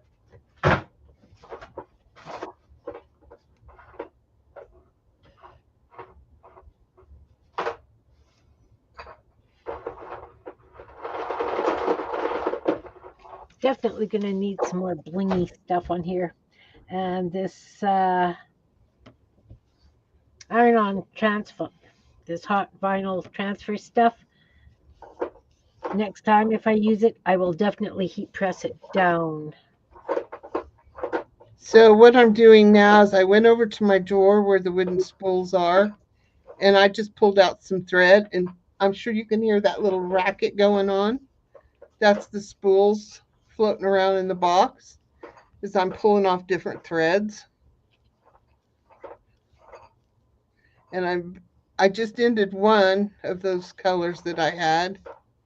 And I just keep going like this until I've got it where it kind of goes where I want it. And now I'm going to pull a whole bunch off, cut it.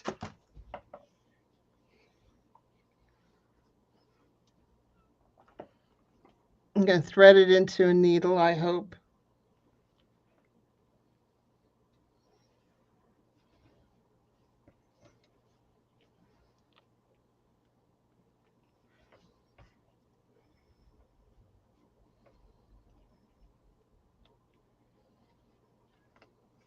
Well, crud. Just when you think you get it.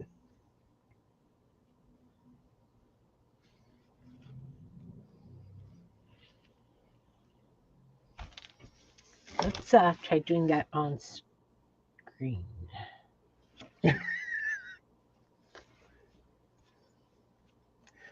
Threading a needle is the hardest thing to do in this whole project, any project. So yeah, that vinyl on mine is really buckling up. But you know what? It's going to add to the texture, and it's going to either detract or something. You know, it'll be what it will be.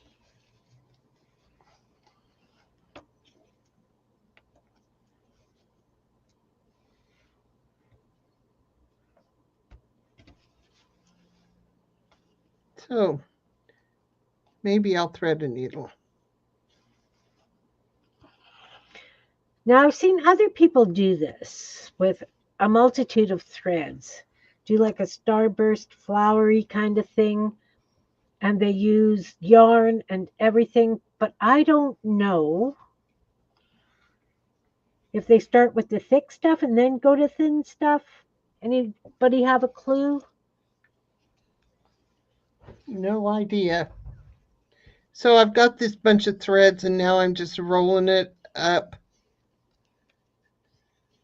I wasn't being haphazard with it to begin with. Can you make yourself center stage because you're kind of like right at the bottom of your screen, please? Okay. So after I've got it wrapped pretty well, because I don't care if there's a little sticky out things. I do it by hand as much as possible. And then I did get it threaded, and I'm going to take this and go through no rhyme, no reason. You can, if I've squeezed this hard enough, it's a little bit flat, but if I use it on this project, it's going to be great. And you just stitch down through it until you get it and pull it tight so you know it's secure until it gets to the shape you want it. I think they're the coolest beads. I have this one here that was a smaller amount, and then I just kept going around it with threads and stitches. And it's much more organized than this one is. Um, but I'm okay with that. I like this. And I am using a really big needle and just keep stitching it till it holds up and shapes the way you want it to shape, looks the way you want it to look, or the way it wants to look. That should be more like it. But yet it's still not really flexible, but squishy and you know. And if you were doing a beaded project and you were gonna want it to dangle off of something, you just take a heavy wire and cut it so it's got a sharp point and just go through it until you get to the other side, and then you can make it a dangle. Or you could, and I've done this, but I'm not going to do it with this one.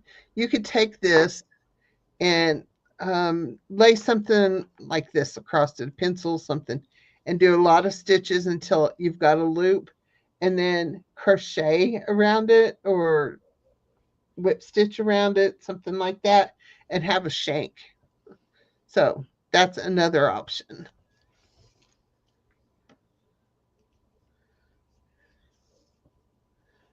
So now, using the ugly threads, I now have a bead that I'm happy to put down somewhere and use it as an element. And if I wanted to, I could even take my needle and add beads to it. And I'm going to leave these little few sticky out things because I'm really happy with that. And I have an empty container. Ah! It's all about the empty container. It is. Right now, it sure is.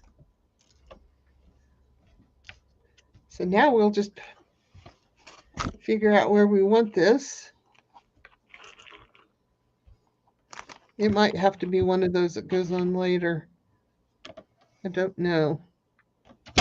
And if there's some part like these got these two little flighty things, I'm just going to snip them off because I want to. This is my favorite side of the bead. Let's see if we can get that.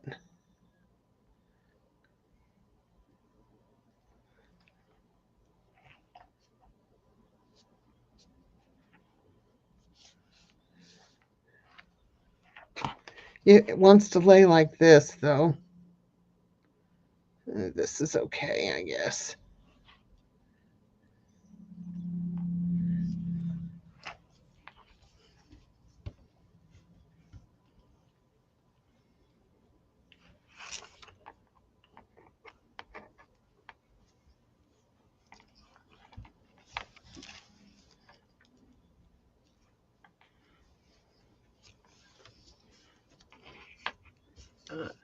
No. So now it's stitched on.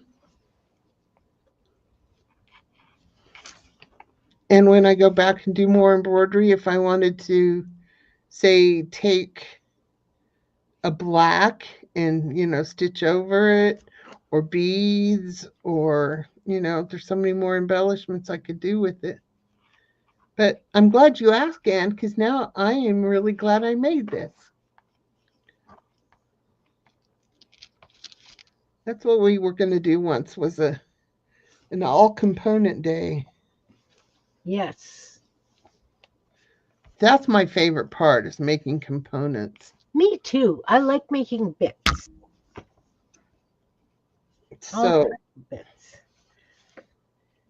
Maybe and it started off with 5 different threads, but I actually emptied 2 spools in the process because I ended up with just 3.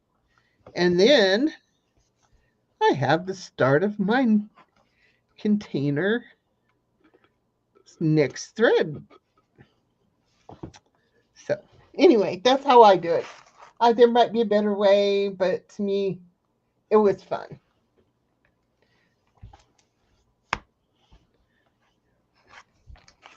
And I even when I pull out thread because I know how much thread I have, and I know that I'm not going to live to be 300. So when I pull out, enough to do a few stitches, I still put it in there because I'm going to have to rethread a needle anyway. I might as well make it full.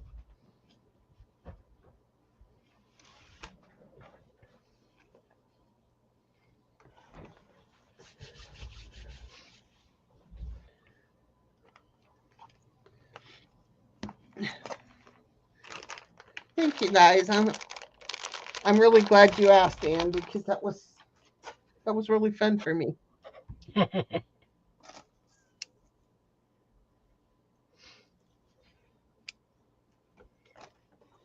Oh, what a mess.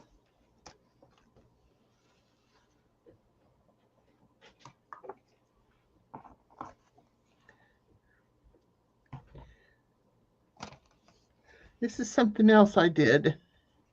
The wire wrapped. I know I did this on the spinning wheel, so I guess if I want to do it again, I need to figure out how to do it with the drop spindle. But man, I really like this. You can buy wire wrapped, um, yarn wrapped wire, but it's awfully expensive. And says happy to help Jean. Susie likes it.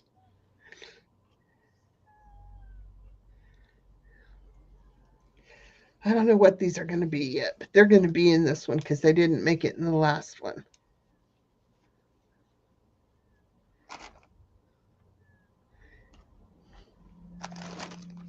I need this great big tray that's like this with divided compartments, and I can put stuff in there. And I have that over there in the other wall where it is my type case cabinet, but it's all small holes. So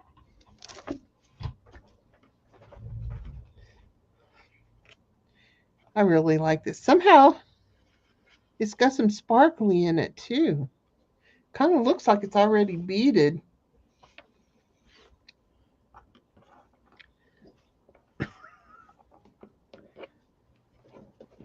Now, I don't think I'd cut one of these in half. I think it would be quite a mess. But I am wanting to cut a felt ball. I should have another half somewhere, but I haven't found Yeah, it I yet. saw you had a half. Yeah, I don't know where you put it, I don't either. but I remember seeing it. And I would love to use a big one, but I hate cutting it down because it will make a good other ball.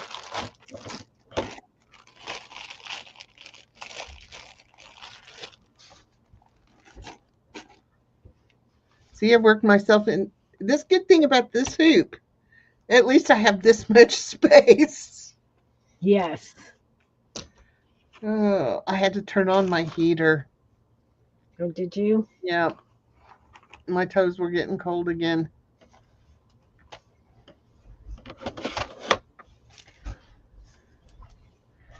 Yeah, I got way too many sticky up beads and things. My threads. Not playing nice. Wants to stick down to other stuff. See, I'm having trouble now. I've got a background and I'm trying to work around the background, and It's that's a ball. different for me. Yeah. And I'm finding components and I'm not really sure where I want to put them. But part of me thinks I should just start working from one spot and just go out. And I'm blah, blah, blah. Yeah, I don't know.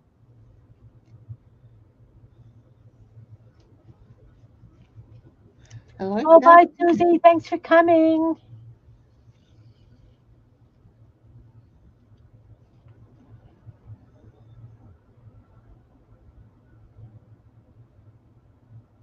Cutouts. Yeah, fussy cutting the blank spots. Yep. Bye, Susie. Oh, mate, are you not leaving?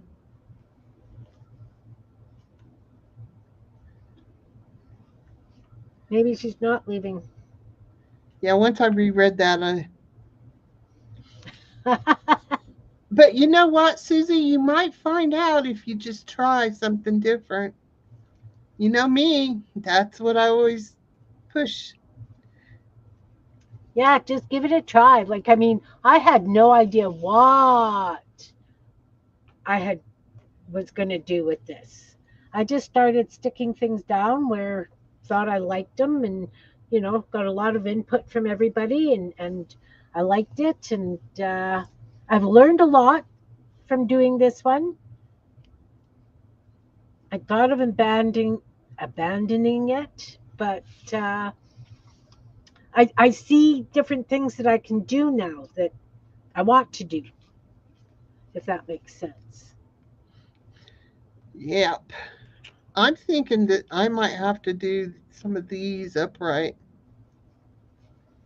Yeah, I yeah, was going to do them laying down, but I'm thinking they need to be upright,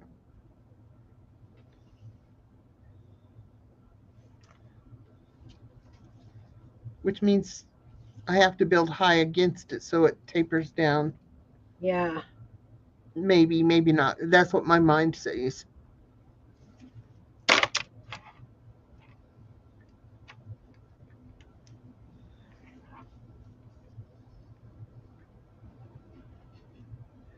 Oh, why is this decision so hard? Oh, I've got a knot. No. Okay, unthread the needle. See what you. Hi, Lizzie Jean. Hi, Lizzie Jean. Welcome, welcome, welcome, welcome. Monica says your piece makes her think of punk rock for some reason. Oh, I don't know. That's cool. I don't know what it looks like to me. I'm just putting stuff down because I have a vision now for it. And I don't know if it's going to be good or not. Like, I did this stitching around that silver piece of vinyl. So I'm going to do that around all the vinyl circles, like real big stitches around it. But I'm really liking the way those stitches are. So I'm thinking that what I might do is just like Jean did her basting with really big stitches. I'm thinking that maybe I'm going to do a lot of that in these blank spaces. Because I don't know if I'm going to put more beads on. I might put like a yellow bead in the center here, something like depends, you know. I don't know. Anyway, I'm using up threads and that's all that matters. And I really don't like this piece in the corner anymore. And I really detest these. Yeah, we do know how to embroidery. Yes. But this is something different that we're doing. Um, we call it junk embroidery because we're using things that are kicking around. I But will go in and do embroidery stitches I, around some of these. you know, fair bits of embroidery. But this is want to try something totally different. This is junk embroidery, so we're using up all kinds of stuff that we've got kicking around.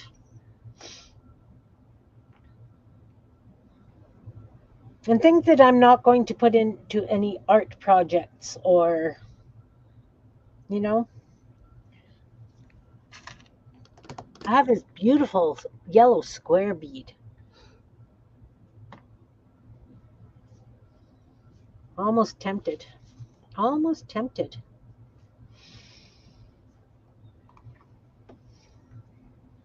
I am just completely drawn. I'm not drawing a blank. I know what I want. I just don't know where I want to start. Mm-hmm. Mm-hmm. Which direction?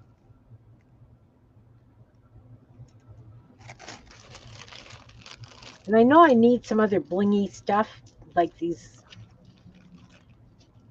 So I might come in with some stickles or something maybe.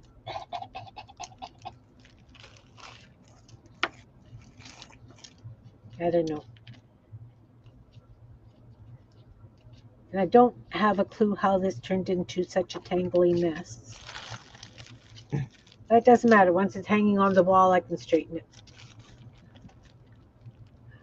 This one is going to be on a rod, and I left enough that I could put a weight in the bottom so that it will hang nice because, well, actually, it hangs pretty nice. I know you guys can't really see it, but it does hang quite nice. I don't have too much.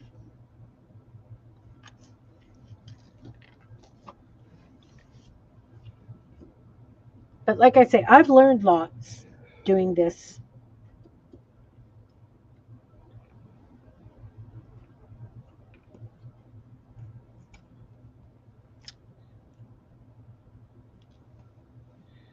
Well, we've been on here 2.5 hours Oh my already. goodness. So I'm going to put you center stage and you can show what you've done and Okay. what your plans are. Well, so I'm working on doing these long stitches on those silver pieces of leftover heat transfer vinyl. I put all the sets of green beads on. These ones are those goofy beads. So I wanted them standing up. The holes were in the center of them. And these I had hoped would stand up better, but I didn't pull them tight enough or something. They want to dangle, but that's okay. I can come in and add longer stuff to it to make it dangle better. So basically, I put the beads on the center dangle. I did all the little green beads. Wow, 2.5 hours. I really didn't get much done. And now I'm doing the long stitching in rays across these. So I'm thinking that maybe in some of the blank spaces, I'm going to do just some long stitches in colors that are in the piece. Don't know that I'm going to add any more red because I've got far too much red and green together as is. So this is what it looks like. And that piece of orange fabric, painted fabric in the corner, I'm not sure I like that at all anymore. So we'll see if I leave it or not. But yeah, that's so far. And I'll probably work on this over the next couple of days so that hopefully next week it will be finished. Awesome. Awesome. Awesome, Lizzie Jean. Hope that this inspires you for sure because really, I've got these plastic yellow discs. Well, I've got all various colors that, with a hole in the center that I can stitch down. This iron on transfer stuff, definitely take it off the plastic, heat it and put it down because it's a pig to work with. You can't see where you're stitching, and if you're putting holes in it, they leave marks. It's not fun.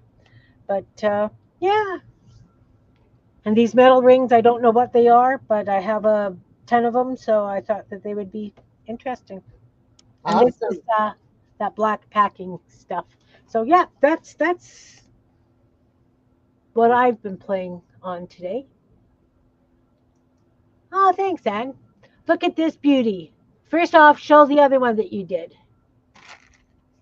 This was the first one I did, and it was some junk, like, but there's a lot of beads, and these are beads that I wouldn't use for anything else. But there's a paper bead, and there's the crocheted around little curtain ring thing. There's a rubber washer. This is a plastic index divider that I cut circles out of. This is probably my favorite component that I found to work with. Um, Pencil grips.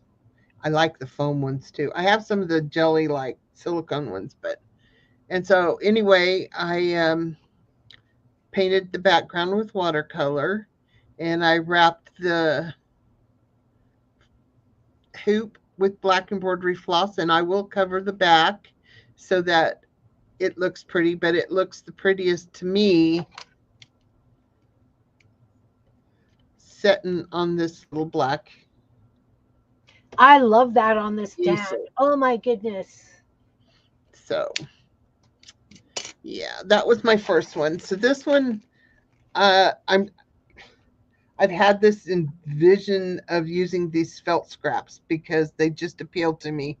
And the majority of my felt is wool felt. So, it's not as cheap as going to the store and,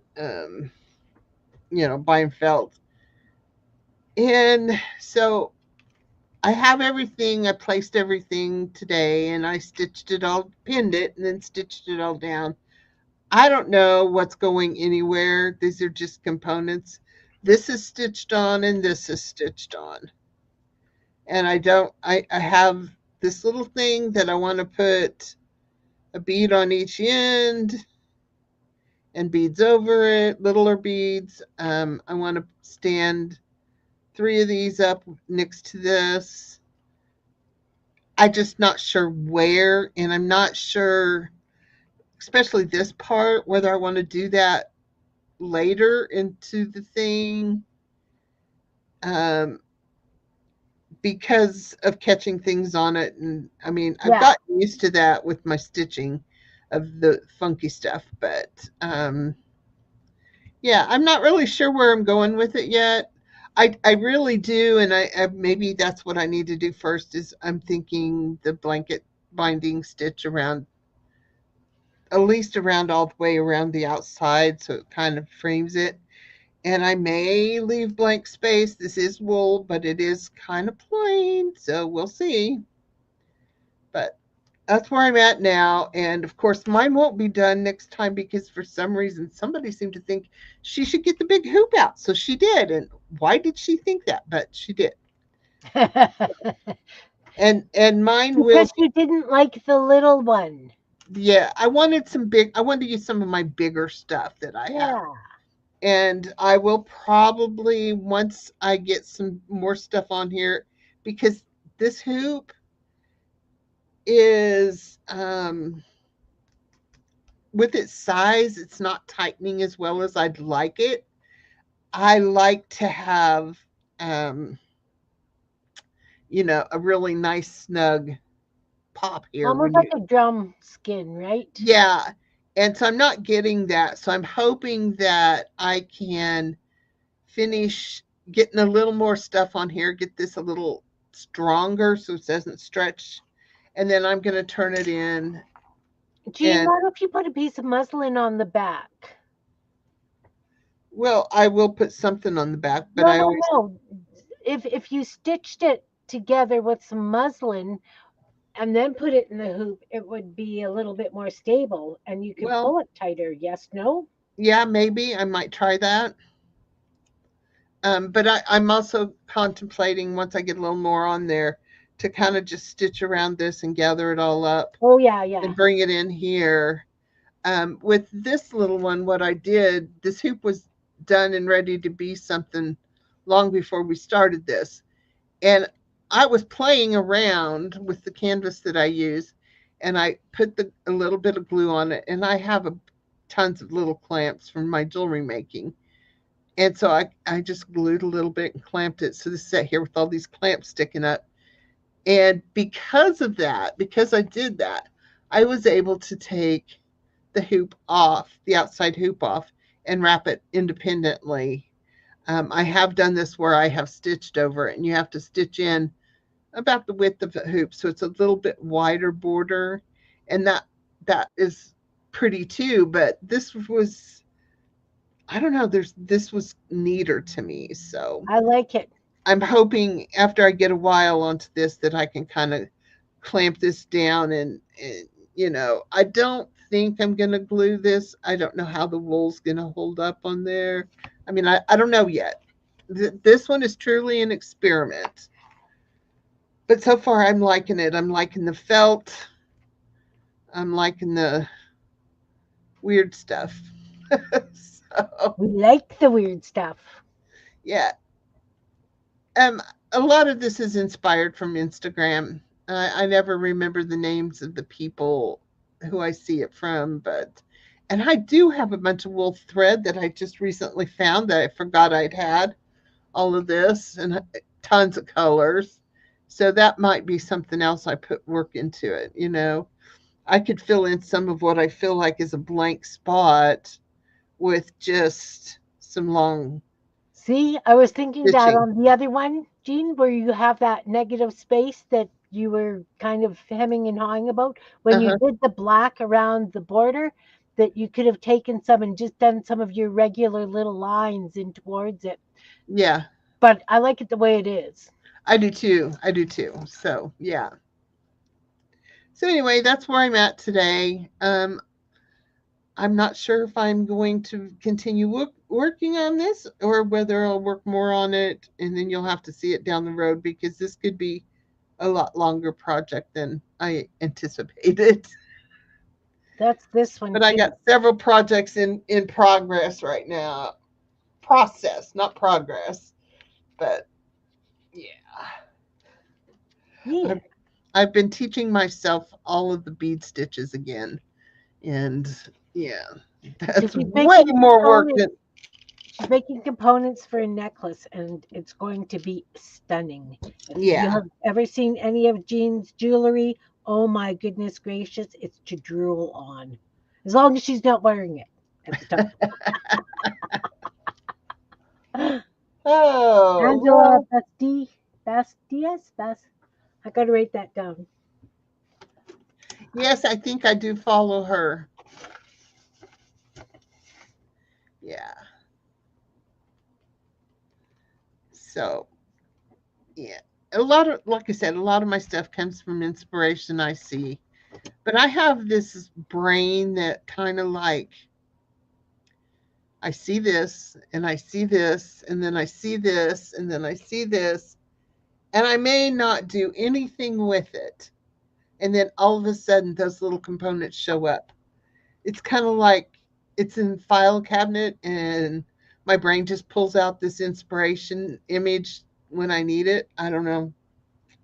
I don't know how it happens, but it does.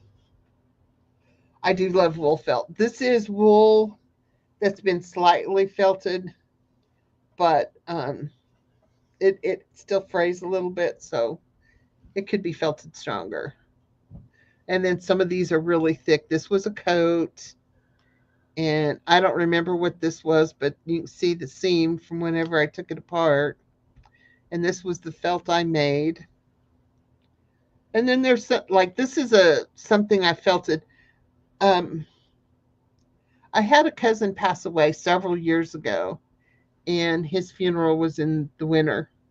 And I went home for the funeral, and I was in a town that had a lot of thrift shops, and I was doing things with wool, so I bought like 5 or 6 wool coats and sweaters and different things like that, and brought them home and turned them all into felts. So I have a little bit of a stash. That's the best way to get stuff. You know, I'm recycling it. You know, I'm not going to find a wool coat here. So I No. was pretty excited to be there at the right time of the year because I'm not going to find a wool coat here in New Mexico. Oh, that's kind of cool. It is. It is. And Oh, this my is how it brain. goes. My brain. Well, I want to thank you all for coming, and I hope you follow us next week on Kim's channel. And I hope we've inspired you to do something. It's just the way it works. Like, you see this idea and it turns into a paper collage for you, or you see this idea and it turns into a quilt. So, whatever you do it and have fun at it. Definitely, definitely. You found some amazing wool pieces in Georgia and Florida. No one wants them, so they are cheap. Yeah, that makes sense. That does make sense. Here, wool is a. It's hard to find wool because, like coats, or whatever, because people are in sweaters, people are buying them, felting, and making mittens out of them because it's cold here and wool is warm. So definitely. But I would like to thank everybody who's here and watching and participating in chat and throwing ideas and hopefully being inspired. So, yeah, thank you very much. Next Friday, we're on my channel.